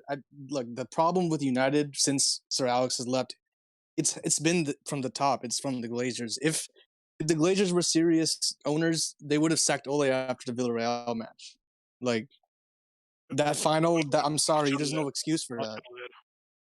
Yeah, and it would have been a nice time to go. Sorry, go on. Earlier, they should have sacked him after the Tottenham match when he had 6-1. Second place in the league is a false image. Agreed. I mean, they were at one point in January, they were first place. But at what point did you really think, United can win the league? I didn't think so. Yes, see, this progress. It was just the time. Sooner or later, they will fall off. And look at what happened that season. Look at what happened that season. You saw Chelsea. We sacked our manager mid-season. Okay, so there's no chance we were really going to make up that many points. And then City just ran away with it, okay? And then Liverpool had a bunch of injuries, and it was a COVID year. So United got second by default. I'm not even going to, that's default. Yeah, it's a fact. Default. Don't kid yourselves, yeah? False security. Yeah, you're barely gonna make Champions League football. You might even make Europa. Oh, it's so big. Imagine if Cristiano Ronaldo, the great one, is forced into no European football next season. Wow, incredible scenes. Look, I feel bad. Honestly, I feel bad for these players because this is unbelievable. Like if they go to Europa League, Rashford and Ronaldo in Europa League, come on, it's just. I don't know. Mihailo Milutinovic. We'll buy my son. I see you. Much love for getting involved. Listen, there is a big fight happening. I just want to briefly mention this. Crawford against Porter. If someone knows the actual time when it's going to start, can you message me when it's just about to start so I can put the old on in the background? We will have a little goosey gander at that. I do want to move the conversation on very briefly and get your opinions on the leaks that appeared from Romain Molina's Twitter Spaces the other night. I don't know if anyone has been keeping up with this. If you have, let me know your thoughts. It's craziness. I'm going to exit the chat because I want other people to jump in. But love for being on the channel. Much love, bro, for getting involved. Appreciate you. Cheers, mate. Thanks, my friend. We will bring one in as we move one out. Let's call Zach. Zach, mate. Try and get you in this conversation. Can I ask you something? Yes, shoot, mate. He won't play again, right? Do you think he'll play again? Who won't play again, mate? Mendy. Oh, he will. He will. Which Mendy? Wait, what? Ferdinand. I can't think which Mendy. Which one? Actually, which Mendy? Ferdinand or Benjamin? Well, Ferdinand is the one that you can definitely tell us exactly what's been going on, because I heard that he was absent from training the other day. No, it was fake. There fake. were pictures with him. Yeah, there were pictures with him afterwards. But in my opinion, I believe that actually, because if you don't believe that is happening in football, you're deluded, because it's not. It's not normal, of course, but it's gonna happen when you have so many people so rich. They're gonna do crazy shit. don't want to get you cancelled. Crazy, stupid things like that. Because money makes you a different person, especially when you didn't have money, like most footballers didn't when they were younger. But that Mendy stuff, honestly, we need a left back, but I don't want to see him play again for the club. Has there been anything in the media come out? No, of course not. He's a Real Madrid player. They won't allow it. They won't allow it, man. They won't. It's been so funny to see. Well, not Sad. funny, but it's been so interesting to see. His last tweet was basically him calling out the press for using Edouard Mendy and Ferland Mendy's pictures instead of Benjamin Mendy. And Terrible. The sort of association with the madness that Benjamin Mendy's been involved in is bad enough, but for it to be so sudden, the sort of instant karma of him pointing fingers and then having the finger pointed directly at him was just crazy to see. Yeah, karma is you know what. So yeah, but that's what you said about the people getting switched in the pictures. Those journalists should lose their jobs, in my opinion. Unprofessional, disgusting. Agreed. It is racism. It is racism. I'm sorry to say it, but it is racism. I don't care what. It's people like that should lose their jobs, but they won't, because the world is a messed up place. Yeah, because how many editors Sorry has to put to you go down, through? all. Sorry to put you all down here in the chat, and sorry for my thick accent as well. Oh no, we like your accent, man. It's good. Yeah, we it. love the accents. Yeah, Can it is. I be devil's advocate? Will he play again? Do you think he will play again? Yeah, he will play, but he shouldn't. But he will, because the world is a shitty place, and only the rich can get away with it. If that's how it is, it's always going to be like this. That's the sad reality, not only in football but in life. Do you not think that these or some of the people that have been accused, at least, of like stuff from these leaks from Molina, have to respond? Or is it best for them to just not acknowledge this and they're just going to pretend that nothing's happened? They're just going to pretend nothing's going to happen. That's what they always do. Right. Well, because this news isn't really making the mainstream, though, is Because it? they don't allow it. They won't allow it. See, that's the thing. Since this is more of like a Twitter, internet, like people who know about the spaces and stuff, we know about this. But how many people that is in general, we don't know. I mean, I saw The Rock in the space. I saw there's some, there's obviously some real people, like some real verified people, like listening in. So I don't know. I saw the Dimitri Payet, one is Marseille, the Payet. Konate from Liverpool, Jeremy Doku, rugby players. It was there, and there were probably loads of people who I have no idea who they are, but there were plenty of prominent sports journalists in there. Huge amounts of blue ticks. The guy is very well respected. He's done some brilliant investigative work before that has led to people being pulled out, cancelled, imprisoned, etc. So, when he talks, people listen. Extremely worrying stuff. But as you were saying, you're totally delusional if you don't think this type of thing's going on, and you haven't got to look that hard with all the information that is out there to see that it's all around us already. But anyway, he did talk about Premier League team. I guess one of the only Premier League teams he mentioned was Arsenal, actually. It seemed like it was like old news, at least to me. Yeah, it was definitely the tamest news out of everything he said, I think. But which made me think he is sort of, compiling a lot of information and historical evidence as well to make it seem more sensational. I don't know. I don't want to read too much into that or, belittle what he has said, though. So it will be interesting anyway to see if any more stuff does come out. But I had a feeling that in particular with the Arsenal stuff, he was specifically talking about Guendouzi. It's slightly presumptuous of me to say that, but Marseille were in there, Payet was in there, and he was talking about a French player who'd gone and had their birthday party in Paris, which I'm going to presume would have been one of the French players. which narrowing it down means that there's only like 2 or 3 or 4 it could have been at Arsenal. So anyway, sensational scenes all over the place. Let me just give a shout out to Joseph Jimenez Silvera, member for 15 months. True fraudulence at its best. My actual son. Appreciate you. Love to your mother for renewing. Sorry, man, I cut over you there. Oh no, in my opinion, that Arsenal thing wasn't such a big problem. If it's only that, but we don't know what's happening behind the scenes. So. Well, yeah, this because he covers, the French league and the French national team mainly, right? So, yes, like and whatever's going on in the Premier League that we don't know, I don't know if he has any information or if he is able to look into any of that stuff.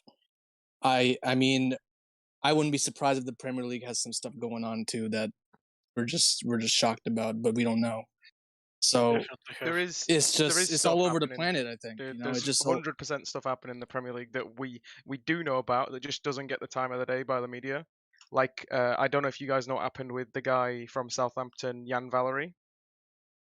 There's like a big story online about it, but again, it's something to do something to do with a pregnancy. Yeah, where I think.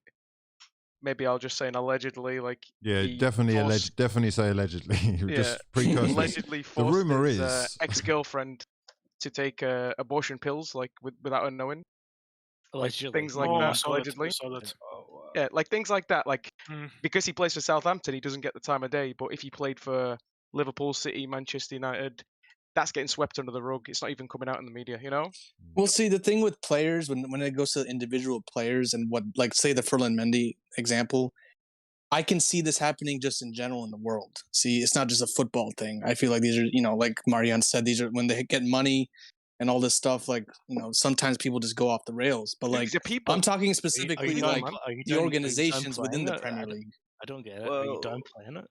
Why didn't I'm not downplaying it. I'm just saying it is a societal problem, not a football problem.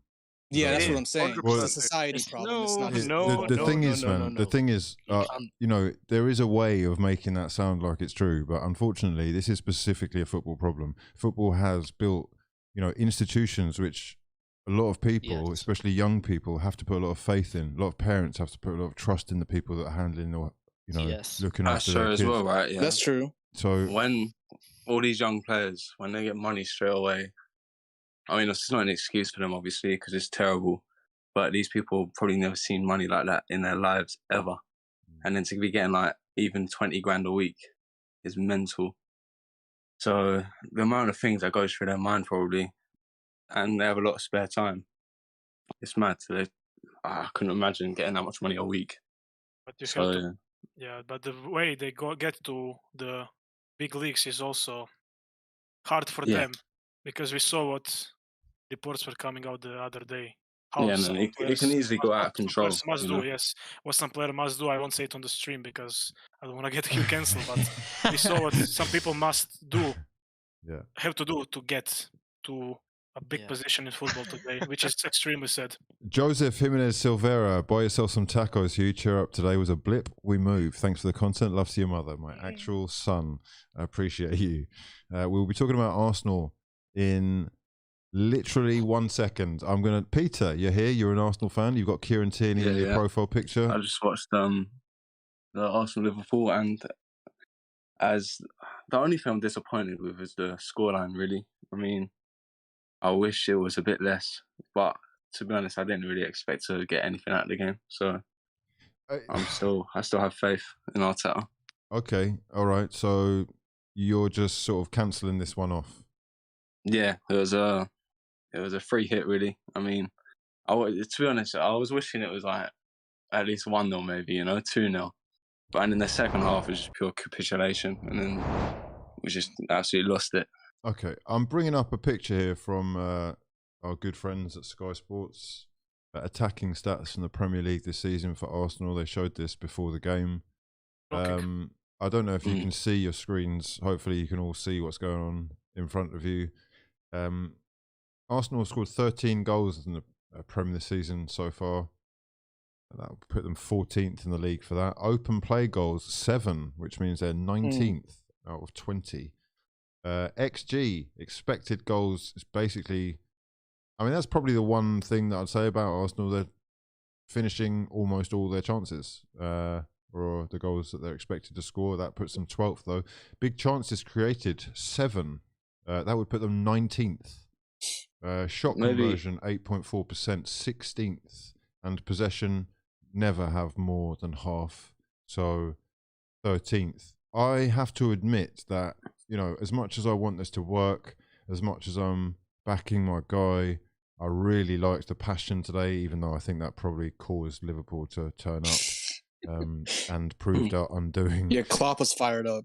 You know, Yeah, it probably especially was. when they scored that first one. In Klopp hindsight, celebration it's was probably a massive error of judgment. Oh, when he did the ears too. Oh yeah, my god, that was I loved difficult it. to watch. However, you can see the evidence is in front of it, and you don't need this stats to see this if you're watching enough Arsenal. But going forward, we really are lacking and just short of a fucking clue, to be honest. Aubameyang had a couple of chances today, but still looks a little bit off the ball, and the whole thing going forward looks a bit disjointed. So talk to me about how you're feeling about Arteta and the plan going forward, because defensively we look quite decent, at least most of the time. Yeah, we've been like that for ages, like trying to unlock a defence, and we brought in Odegaard, and with Smith Rowe came through, and it was a bit different, and then now it's slowly creeping back in, and I don't know if it's tactics or if we're like, I don't know, it's just the mentality. How much was it for Odegaard? Or even, there was a few times, right, it's probably something small, but Aubameyang was making a running behind, and it just wasn't played. It's like we're too scared to play the ball to lose it. But if you don't take that risk, you're just never going to go through anyway, especially against a team like Liverpool with world-class players at the back. So I hear this a lot, though, because, you know, we've started the season, let's say, forget the Brentford game, we'll just call that one random, or just welcome to the Prem, Brentford. But it wasn't random. It wasn't. No, okay, let's not call it random, but it's like, welcome to the Prem. We'll let them have that. The Chelsea and the Man City games, I hear lots of people just saying, well, you know, I didn't expect anything, so we move, getting battered. We're getting battered in every game where we're, you know, going against a club who we're trying to see progress in. I'm looking back at fixtures against Liverpool at Anfield, and this is much of the same, isn't it? Yep, definitely. No character, no drive in the players. I don't know if you remember, Hugh, but I was after the Brentford game here at LNF and went in on the Arsenal players saying they're gutless, cowards, spineless, and said the manager isn't good enough for Arsenal. I still stand by it, because most of the new players, they have potential, definitely. Smith Rowe, I know he's not a new player, he's from the academy, but I love him so much. He's amazing. Tomiyasu seems like a really, really good purchase, as well as Ramsdale. Ramsdale looks amazing, but the old ones, like Aubameyang, Lacazette, I think it's time for them. I think it's time for the club to move them on. It's time to move them on, in my opinion. The manager, you put so much time and fight and money in him.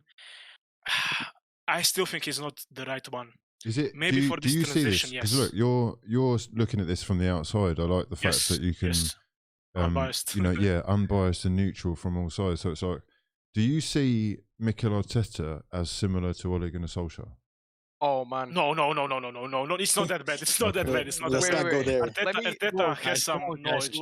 Let me just put in there. So we had Ole, and I see a lot of similarities between Arsenal now and Ole's first full season. No, wait. Let me just finish. In the sense that you don't have any options right now in attack. That Aubameyang's not doing anything. We didn't have a striker. Like, we had Martial, and let's be honest, he was a ghost. We got Bruno, and everything changed. But before that, you know, we lost 2-0 to Burnley. We weren't scoring any goals. We were barely making any XG. Nobody making the runs, even if we did. We had Andres Pereira like in midfield.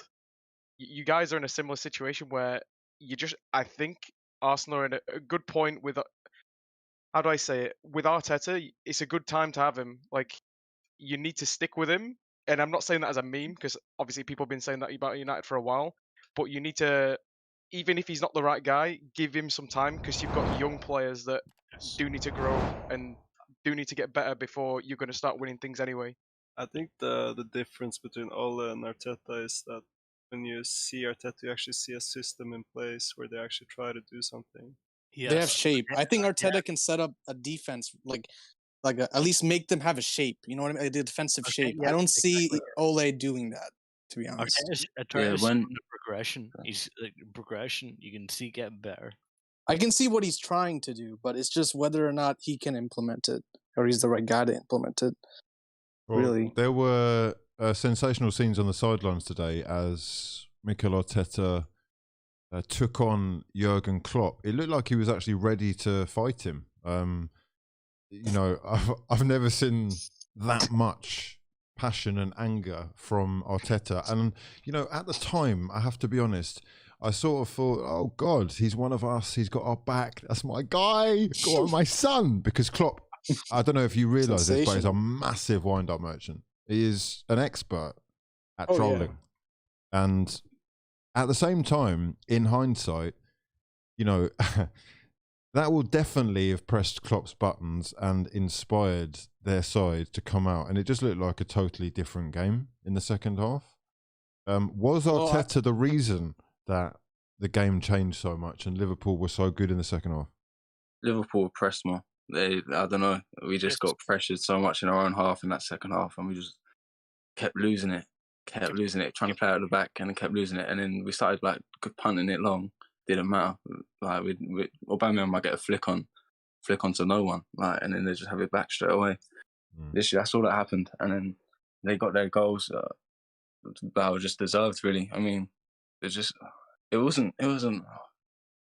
that bad of a display in the first half. I just think the second half we just capitulated, and then it just got worse and worse. I think Liverpool definitely got fired up more. Like after that, there's no question. Like I remember Lampard, I think it was like a season or two ago when he was him and Klopp were having a spat, and then Liverpool just ended up winning. So it's just, I mean, I don't know if that was the cause of it, but it's like I don't think Klopp is the type of guy you really try to have a go at. Liverpool's mentality. Klopp wasn't a hard guy. Yeah, calm down, okay? You don't think so? He's got fake teeth. Come on, calm down, okay? I don't know. Such a crybaby, man. Tavares goes left back. How many bad passes did Tavares do? See, I was warning Arsenal fans. I was warning Arsenal fans before the game. Tavares, right? But he's the only one. You know, I think he was the only one trying to stick to what the plan was, and then I don't know. Was the plan to play the Jota that goal, or? But before that game, he was playing really well. Kept Tierney out of the team. And it was my profile picture, but I profile picture was Tavares. Yeah, you Arsenal dons get gassed real easy. I'm sorry. No, I'm just saying. Like that unbeaten run, he was very good in it. Like, okay, but you're playing Liverpool. And he's young, very young as well. Lads, I've got to go to the loo. I'm just going to leave you in charge of the conversation. Liverpool. Making a couple of mistakes. That's a fact. Yeah, I know, but I understand. It would probably been better with Tierney at left back. I think Tierney would have been better. Yeah. Couple of mistakes. He gave 2 goals away. What do you mean? I mean that Jota goal ended. He's just 20 years old or something, no? Yeah, but he 20 years old. Twice. Makes 2 pass backs and he fucking gave goals up. Yeah, I know, but and then you're playing against Liverpool, who pressure like no other team. It's like that's why I think it's the manager's fault. Then if he insists them to play like that, there's the manager's fault. Just because Tavares gets a lot of possession and space when he's playing against Norwich City doesn't mean he's gonna perform against Liverpool. It's not that simple. Tierney even though he hasn't been fit, he's at least been like pretty consistent over the years. You know, he's more reliable. So I just think the manager got it kind of wrong there. I don't know. I feel like most people or most Arsenal fans anyway, before that game, probably would have said Tavares.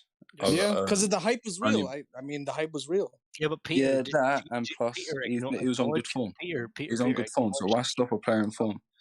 If Tierney comes in that game and does badly, Peter, everyone will be like, why didn't you pick Tavares? So it's like it could have went well, could have went poorly. It went not great. He made like multiple bad passes. Like stop, like. See, I'm not even gonna go at Tavares for that because he's young. But he shouldn't even be playing. I don't think he shouldn't be playing in that kind of game. What do you mean, man? young players can play. He earned it. Honestly, he earned it by performing good in the last 5-6 games. I mean, You can't drop yeah. him. You can't drop him. It's a lot of stick just for one. But dude, you guys forget what bad Tierney's mistakes. done for you guys for so many years. Like, it just like you can't just forget about like what you had too. Like, I don't know. It's at the same time. But you play based on form. Yeah. Mental value. Okay. But there's also like I don't know. In Liverpool, and at the end of the day, there's a big gap between the teams. It just is like whether you give the goals to them or they get it themselves. Like Liverpool was gonna win that game. Like if Tierney plays that game, do we get any better? No. Like, obviously, we might play. I mean, the result's the same. Is the result any better? What are you? Sorry to interject. Can I just? What's going on here? What are you talking about? 6-0s. And I said it could have been 6-0 if it wasn't for Ramsdale. That's true. Yeah, for real. Oh yeah, Ramsdale was unbelievable, wasn't he? Is Ramsdale actually Arsenal's best player right now? This season, yes. Him and Smith Rowe. For sure. Well, because also look at the effect he's had on the back line. He's actually like he's getting fired up with them. He's like telling them what to like. It's just there's more unity in the back line because of Ramsdale. That's amazing for especially when you have a young backline when you have such a keeper, and he's 23, which is amazing. I mean, see, I compared this. really I compared this to when we had Kepa, and our backline was, a reflection of Kepa. Like there's there's nothing. It's terrible. But when Mendy comes in, the entire back line changes too, and it's like the same thing's happening with Leno changing to Ramsdale. Leno is trash. He's honestly Leno. I think is one of the most embarrassing. Dude, Leno is one of the most embarrassing keepers I've seen in the Prem. Shut up. No, you're waffling. Leno ain't a bad keeper. He's a decent shot stopper. I'll give him that. But other than that, what is he good at? You're a fucking weirdo.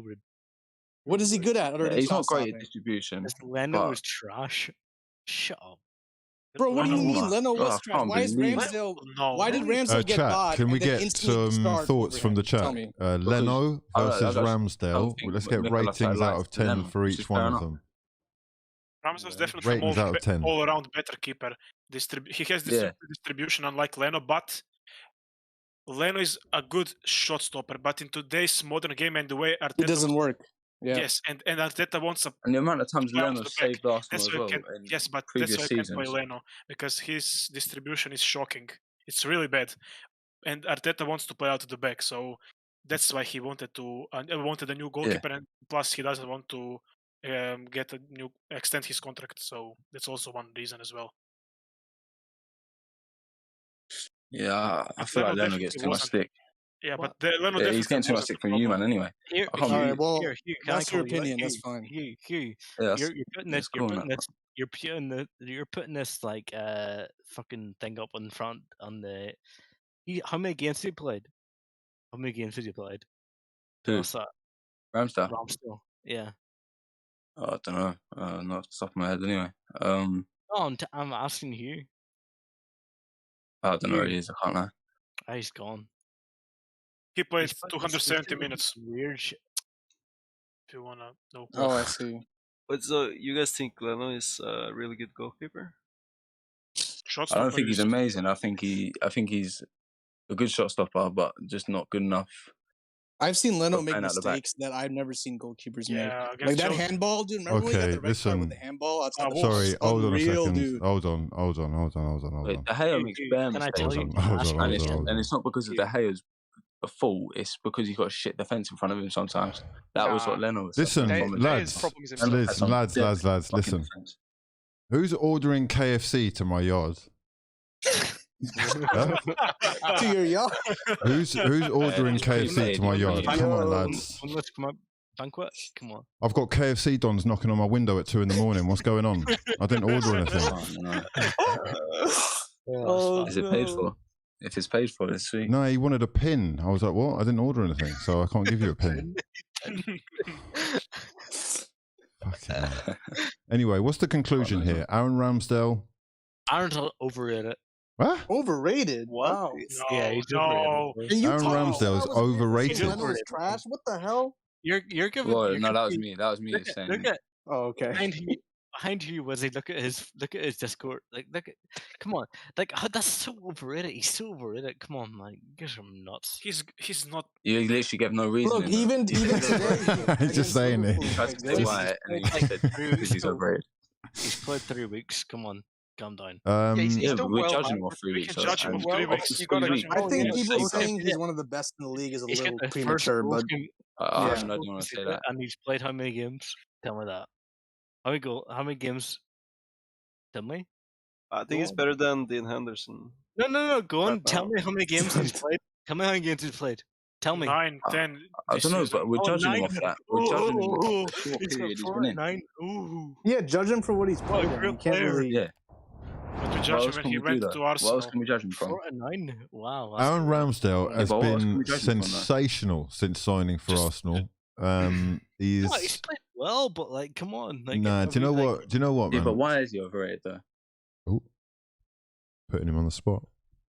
Because Arsenal Wait. fans are fucking Yeah, gassing him up all day. Nah. Yeah, Arsenal because he fans made some are amazing That's, saves. that's not a reason. That's not the reason why That's he's not a overrated. reason, bro. That's- Come on, man. why he's- Listen, why this he's is the overrated. home of hard hitting home truths, not fucking fraudulence. Yeah? Why is he overrated? Say why he's overrated. We're gonna need Which part we're of gonna his need game is reasoning. overrated? Arsenal Yeah. fans Oh, will he's kick him out. silent. Now he's look at him. Now he's gone quiet. Now he's gone quiet. Fraud. I was letting people other people talk. Are you asking him why he's overrated? Yes, why? He cannot kick a ball. He can't kick a ball. Wait, what? He's disgraceful. He's fine this season. No. Who is this fraud? He Okay. can't kick a ball. You He can't just thought a random reason and said he cannot that. You distribute. I'm a just- Chelsea fan, and I think Aaron Ramsdale's class. Yeah, he's Yeah, good. he's good. Shot stopping, but he can't. If I actually knew how to lock you off, I would lock you off right now.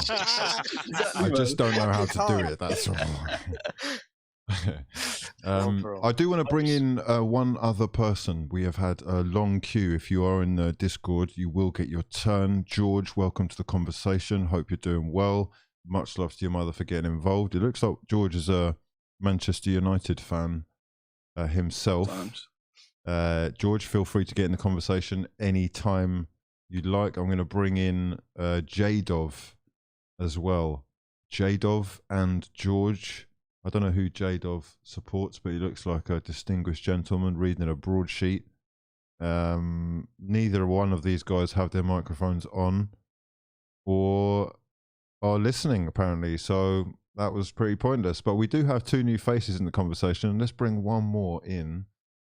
Who should we bring in? Scrappy Pilot. Scrappy Pilot? Want to get involved, mate? Okay, well, the rest of you do carry on because Looks obviously like George just hello, unmuted. everyone. George. Oh, George, welcome, mate. George, how you doing? Doing okay. Yes, hello. Doing Are okay. you not You've- popping bottles because of Ole? Yeah. Out? Is this not celebratory No, times? It's celebration, but still a legend of the club.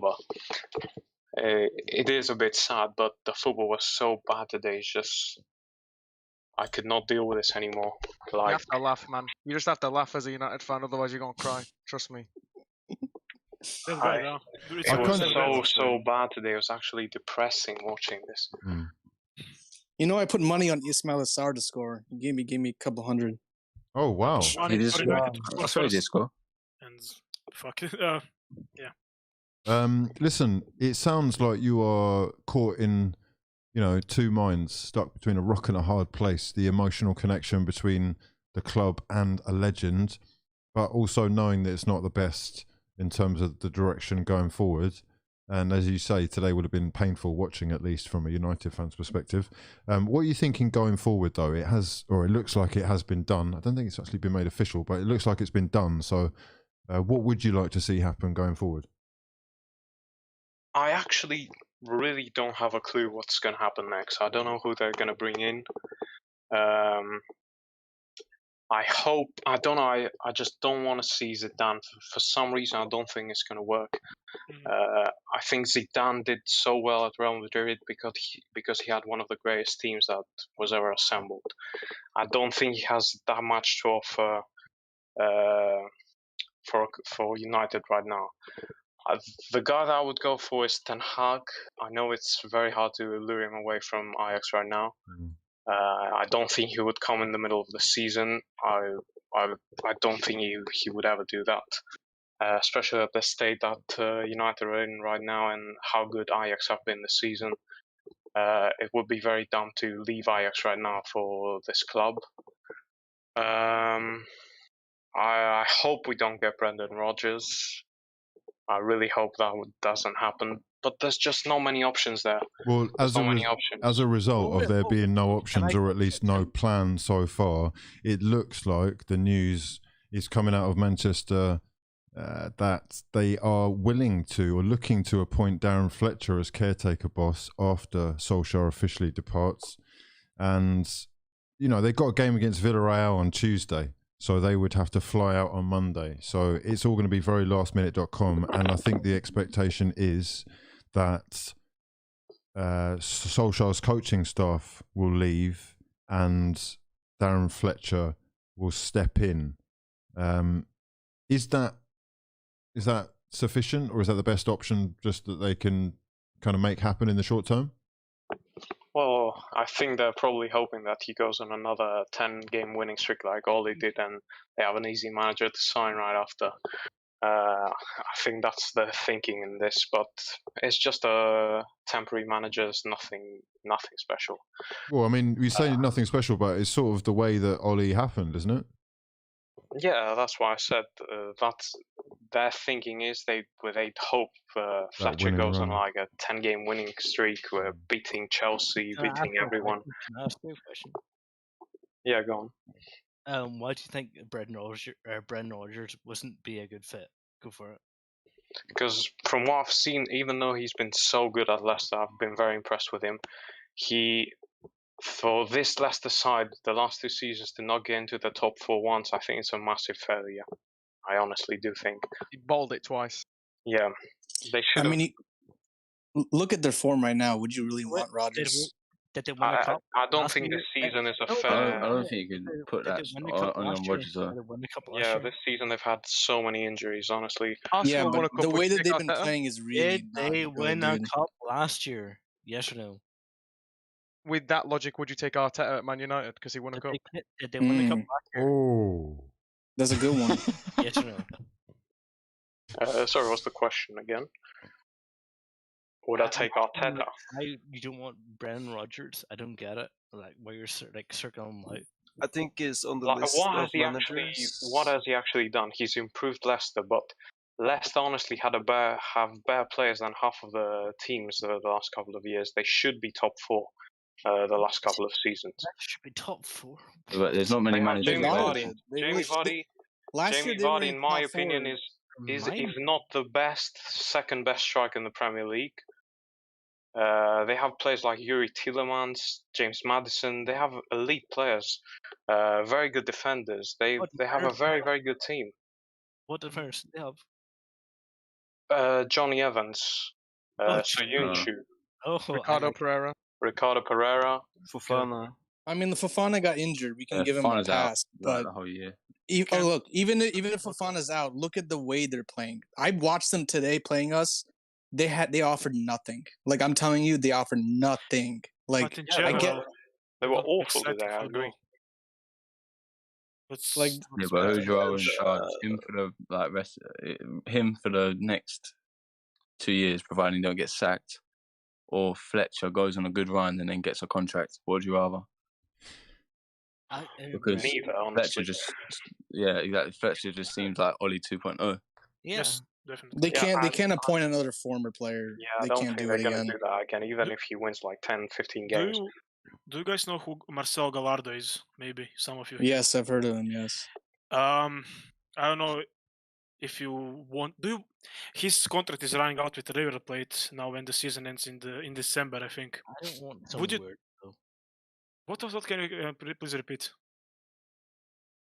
Say that again, bro. I didn't hear it either. Marcel Gallardo. No. Would you want him at United? No, sorry, I was talking about the other guy. Oh, my bad. I never heard of him, to be fair. Weird manager, like, guess a good manager. Like, I don't get it. It's not hard. Just get just manager. Come on. Who? Rodgers. There's not many available. That's the thing. You guys. I've got a problem with this. Sorry, I've got a problem with this. The board waited till Conte already left for Spurs. When people are saying incompetent. When people are saying if he was available now, they wouldn't get Conte as well. They wouldn't. Well, Conte was interested reportedly, but they weren't interested. That's the most important thing. Yeah. They would never appoint Conte. Never. Let's remember as well that this is Manchester United. They should be able to go and get who they want. Yes, Yeah, definitely. exactly. Of course. Yeah. They have With their Ronaldo owners, too. though, It's I just feel like a lot of should, managers but will can look they? at it That's as a death chalice. Like the owners just it wouldn't. I don't think they'll win a league title under the Glazers ever. Well, look, And I feel like it's just a poison to go there to your career. the Glazers being there and United returning to their former glories are probably not, synonymous. one and the They've same. been doing a lot of good signings, I think. Yeah, But it's all great to- having to good sack signings, Oli but if if you're you not want to save serious money. about they have good individuals. They don't have a team. They don't play as Yeah. a team. That's the biggest problem. they Bro, you get appointed a Ole coach, because that's it all was you need. easy. All we need is a coach. Like you say, the Glazers, dude, we won the fucking Champions League under the Glazers and the Premier But League. that was under Sir Alex. Sir Alex was So, keeping that. but that was also under the Glazers, dude. We just need a good coach. Sir Alex was a good coach. Well, yeah, if the No, Glazers are Sir willing Alex to wasn't go get a coach, good he was coach, that's the he thing. was a magic man, and only a magic man can win the league under the Glazers and whatever win the Champions League. There's not many Sir Alexes about that you I can just go. think We just need another Sir Alex. I think Man U could win the league. It's just we're far from it right now. But with a good manager, we can make a lot of progress, I think.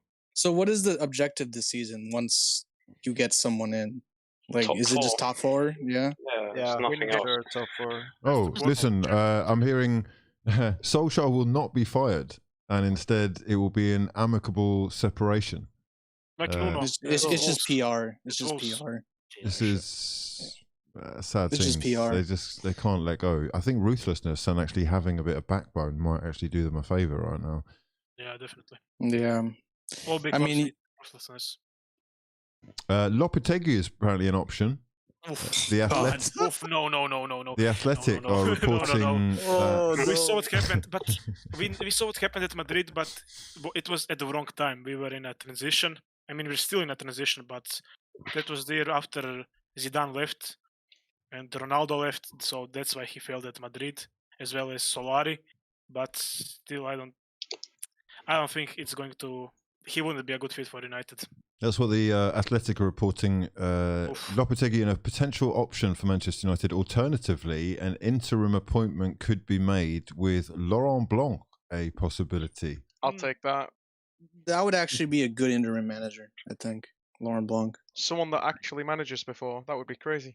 A social manager as well before. Yeah, but they're offering Fletcher and Carrick, which is yes.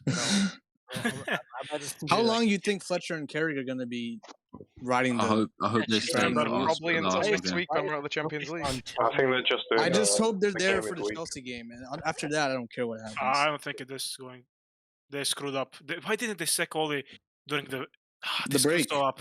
The break. Yeah. They screwed so up. They screwed. I so told much. them. It's just... so bad. It's so bad. incompetence. Nobody- It's just Ole should have been sacked when we lost 5-0 to Liverpool. That was the breaking point. Yeah. The breaking point was 1 year ago, but okay. Yeah, I would have season- sacked him long ago. But We actually made progression until this season. okay, here's with with the progression, dude. The second place was default. Like, what is Regardless the of progression? Do you guys remember? Do you guys remember when United finished sixth? When you went on the run when you beat PSG, and after that, a bad run. You lost as well to Cardiff 2-0 at Old Trafford. At that point, you could tell that he's maybe not the man for the job. Can you calm down? This man knows his stuff. You see that? But then they backed him with speak on it. Bruno Speak on it. Fernandes. Well, if we're being honest, at that time, was the squad actually good enough for top four? No, he ran the squad into the ground trying to win top four. You know, like Matic had no legs left. He's There was always a reason to keep him at most points. The club was in transition. We needed to go sign some actual players and get rid of the Ashley Youngs, get rid of the Valencias. You know, Fellaini. It was good to go through use him. Yeah, it was a good clear out. To be Yeah, fair. respect Fellaini. Second place in a pandemic season is not progress, says White Owl. Yeah, speak on it. Speak on it. And Wait, Amid they voted as Ared saying if United were as big as they think, then they'd go get Simeone, but they're not. No, man. Why would they get Simeone? That does not make sense for United at all. Simeone is he's such never a going to move negative away manager from as well. Atletico. There's no way they let that happen. That's like the last person on the list. I'm if I'm just honest. concerned. about You're a the Chelsea profile of fan. the What are you future talking manager about? of You shut the fuck Manchester. up. What do you mean? You're Okay, a Chelsea fan. What are you everybody saying? Like, relax. you don't want See, the Simeone. neutrals, the Shut neutrals up. Yeah, have why the would best you want perspective. Simeone? You're a fucking Let's idiot, be bro. honest. What do you mean? I can Why tell would he's you a want Brendan Simeone as Rodgers a fan. United Is that manager? is there a Northern Ireland connection there? Is that like the brotherhood sticking up for each other, or do you reckon Brendan is really the man for United? I didn't say Brendan was saying United. I can hear the You said, like, smile. I can hear the smile. I've hit the fucking the nail on the head, haven't I? Oh dear. Okay. Well, look, there are going to be plenty of rumours doing the rounds until the decision is made official, but it does look like change is afoot for Manchester United. There is one manager I want, says T. Os.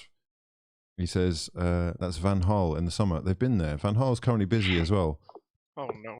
Not again, please. Yeah, but why? Better than Ollie still. Why are like other clubs like members like Shadon X or whatever the fuck his name is? Why is he like saying like, "Oh, United don't want this guy. United don't want this guy. No, you don't want this guy." Like, what the Can fuck? I not have an opinion on What do football? Like, what the hell? You get handed your fucking manager. You get handed your manager for no reason. Calm down, okay? But neutrals have the best. You're perspective moving mad, on bro. other You're clubs. moving You get handed your manager. You get handed it. Yeah. Calm down. I don't know what you just said. Andy's Oh, what was definitely he's definitely moving mad tonight. Yeah, right. You. He's moving mad, bro. You Okay. get handed a head manager. No, you can call me an idiot all you want. I'm just speaking my I'm not opinion. calling you Like, an idiot. You did get. you did handed- call me an idiot. The hell? You got handed your manager. He's going off. Yeah, he's going in, bro. Like, keep going, bro. Keep going. I'm done. All right, good. Oh dear, dude. Fucking hell. Right, I'm going to bring in a couple more dons. We've got Salmon Gaming. Hopefully he's going to get involved in the conversation tonight. Tingram, who's been patiently waiting on the sidelines. Tingram, who is that? Oh, it's Rude Hullet in your profile pic. Must be a Chelsea fan. Why would you have Rude Hullet as your profile pic, though? Hello. Hello, mate. Hello. How you doing? Love to your mother for joining us. Tingram, how you doing, mate? Now then, man, how's it going? Not bad, not bad. We're loving the drama and chaos that the footballing world offers us yet again. The beautiful game with non-stop headlines. Are you a Chelsea fan? I've just sort of presumed. I am indeed, yes. Okay. Oh, up the Chelsea, bro. Finally, Up we the- can talk about the Chelsea. Top of the league, flying, Well, conceding finally. no goals whatsoever. How are you feeling about life? Pretty good, but I didn't join the Discord to talk about Chelsea. To be fair, like. Oh, okay. Well, tell us what you did join the Discord to talk about. Well, it was about your video last night. To be honest with you. My video last night. Indeed. Yes, talk to me. Well, I got all nervous now. I'm on the fucking. Ah, relax. You're with the forefather, my son. Chill. Yes, sir.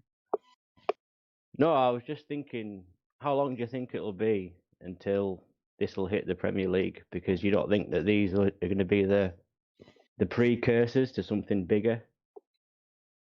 Okay, we are talking about specifically, I guess, the expose that investigative journalist Romain Molina has come forward with in his Twitter Spaces. How long do I think it's going to be before this hits the Prem? Will it hit the Prem? There's been a lot of stuff happening in the Prem, even behind the scenes. Gary Hoffman, I don't know if you realise, but he has resigned as the Premier League chairman recently. And there are people that think that, you know, the two are linked. He has said as well, Molina, that he's going to be going public with stories in December and March. I don't know why those dates are the way they are, but there's clearly going to be more stuff coming out. And the likelihood is that, yeah, our Premier League stuff is going to be involved in that. We've got current Premier League players who play for the biggest clubs in the country behind bars right now. For allegedly for heinous crimes, so I'm sure that we're going to hear more about it. Yeah, it's quite scary, man. It's where do you think? Where's football going to go after this? Well, okay, look, let's be realistic about this. As much as the truth is shocking, let's not pretend that we haven't known about this type of thing for quite some time. Oh no, it's not about that. It's as a football fan, you're an Arsenal fan, I'm a Chelsea fan. There's fans of big clubs on here. But is this going to go down to where we're going to believe in the game and go back to the roots of football? Because the Premier League is going to be tarnished. It depends what comes out. Yeah, I think as well, you know, look, I've got friends who've actually given up on Premier League football. I actually know a Chelsea guy who is much more interested in his Sunday league team, and he has just been sort of put off by the whole pandemic season and the lack of fans there, and also I guess with the increase in ticket prices. I don't know, how do you feel about that? There's a section of the Chelsea fans that are going to be forced to basically pay what is paramount to treble their season ticket price from last year. Yeah, that's a disgrace. Well, I've not been able to pay for a Chelsea ticket since 2007. I live 400 miles away from Stamford Bridge. Right. Okay. So I used to see the games with my father, but we couldn't afford that for a long time. And now I guess that is going to be completely out of the question, at least in that section. I think that's happened to a lot of fans, man. A lot of fans are paying through the nose. Like, I'm paying about £150 a month for the Sky, BT, and all the internet and whatnot. So, you know, not that long ago, I wouldn't have been able to afford that alone. So I can imagine, you know, people have to make a choice. Am I going to the game? Am I subscribing to this, that, the other? And there are huge disparities in season ticket prices for London clubs and others. I know fans who are Manchester City fans and pay just over 300 quid for their season tickets. The prices that we're talking about with Chelsea, for example, are 3,000 to 4,000, nearly £4,000. Did you see how much the Man City prices were for the tickets for the Champions League? £12. I'm going to guess £12. Yeah, for a single. Right. Yeah. You should have respect for that. Yeah, I mean, it's not respect; it's because they can't fill the stadium. Yeah, I mean, I was going to say. There is still something about that, though. That, like, yes, they might be trying to fill the ground, but that is something, man. It's that's good. fair enough. It is. Like, yeah, it is. It's nice. Anyhow, Maybe it's time for Chelsea to get a new ground then. If do they have one of the smallest grounds for a club their size? They were talking about expanding Stamford Bridge. I don't know if that's still going to happen. But... Well, you used to be able to get a membership, and we used to go to see Wigan, Blackburn, Newcastle. And it was £25. Yeah, I don't know how stadium expansion is going to work with Chelsea, because it being in London, it's incredibly difficult to get planning permission. I'm sure that they've tried various times. Actually, I don't know the exact story of it, but do Chelsea actually even own the pitch? No idea. Someone can tell me in the comment section. I think the fans own it, don't they? Yeah, there's some sort of loophole that stopped Roman because he's tried before. I'm not sure. I've got Don't comments. they have a player's ashes under the penalty spot? Oh, that Peter is. Osgood's ashes. Okay. I've got a couple of comments I do want to read from the chat. Azil saying, mate, even in London, I've got co-workers paying for Palace season tickets for like £1,000. I think that is good, I guess. But even that is expensive in comparison to a lot of teams up north. Afra saying, can't expand Stamford Bridge. There's no room.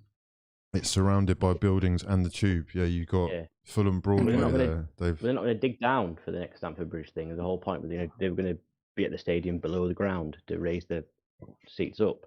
Oh, that's crazy. Right. Okay. Yes, I see. Wow. So insane. I mean, that's what the wealthy do in London now. They build down underground. David saying, if they can't make the Super League, they can make the Premier League to the Super League Chelsea style. Now, with sky-high prices that we see all over the top leagues in Europe, this is so serious. So, you know, we've got people in the chat right now from all over the world. Can you just let us know exactly where you're watching from? Feel free to just run through in the chat. Marian, where are you based? George, where are you based? I'm from Croatia. I'm from Greece. Okay. Kafin? Norway. Amazing. Truly international, global fraud gang in the building. Do you feel that what you pay where you are is a fair price, basically? Because I know there's a lot of people in England who feel like it's just getting completely out of control, and when compared to subscription offers that you can get overseas, it's like, are we getting mugged off it? Here in Croatia, the games or the TV programs?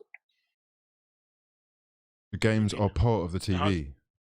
No. So when I go to the Dinamo game, for example, it's like, I don't know, it's 50 kuna, which is like £2.5 in England. I think, yeah, £2.5, something like that. It's really cheap, but of course Croatia's wages aren't as high as in England. Does that mean you pay for individual games? Is there like a Netflix style?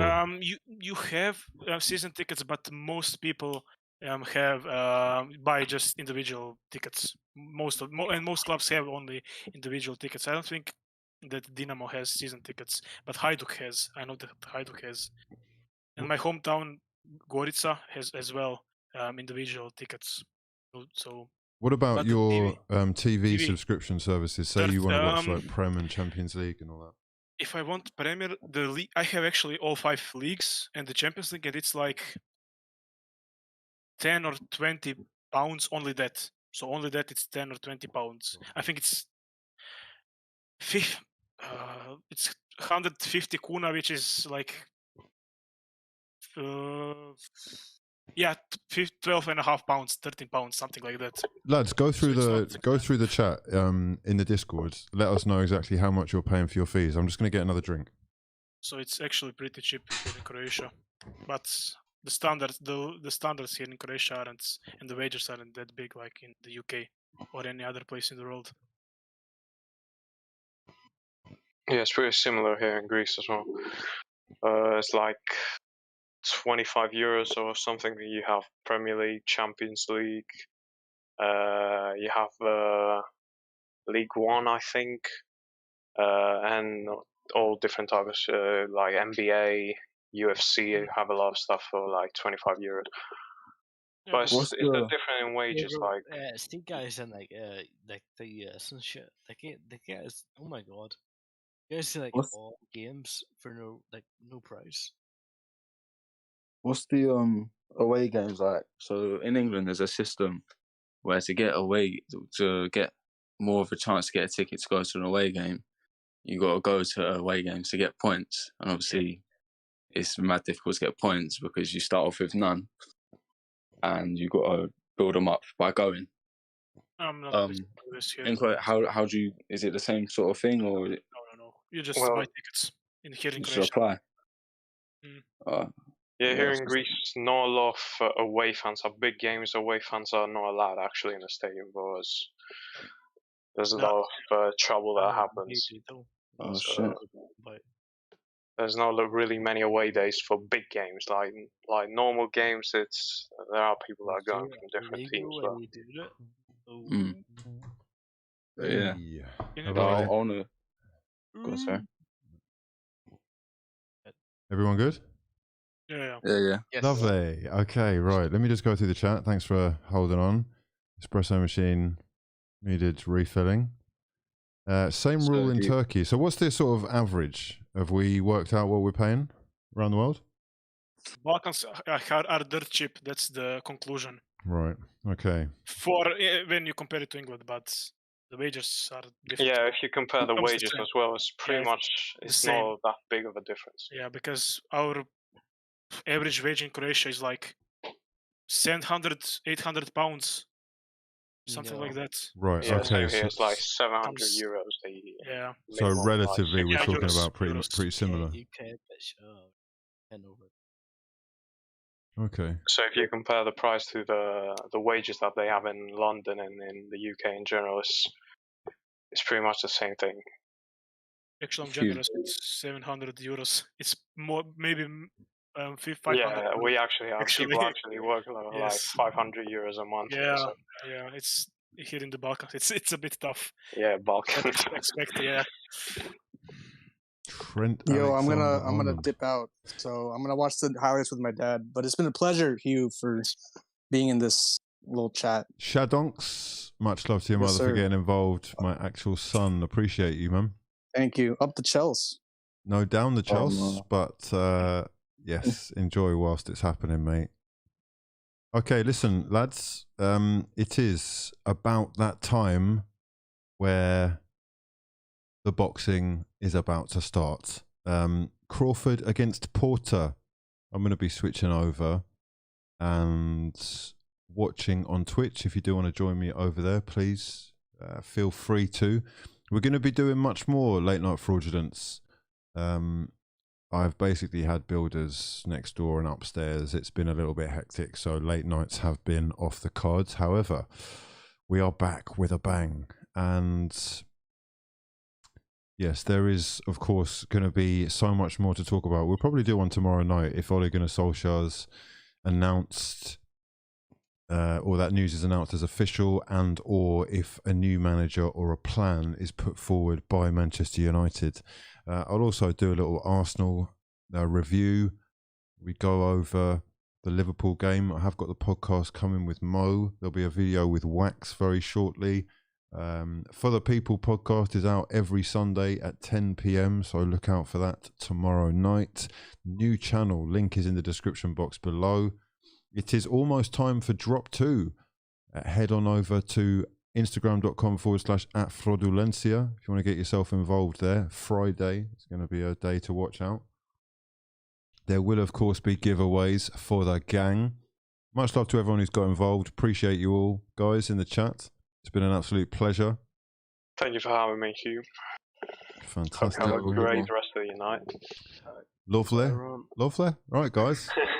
For now, I'm going to love you and leave you. The accent is a bit bad, but... Say again? The accent there, my accent is a bit bad, but... Not as mine. No, mate. We love the Global Fraud Gang International business, yeah? Loud, proud, and full of accents. Cultural diversity at its best. Listen, you've all had some amazing input. Please do join me again.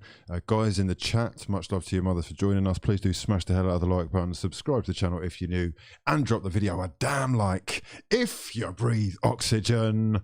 But for now, my name's been hughwizzy, and this has been our Sensational Scenes.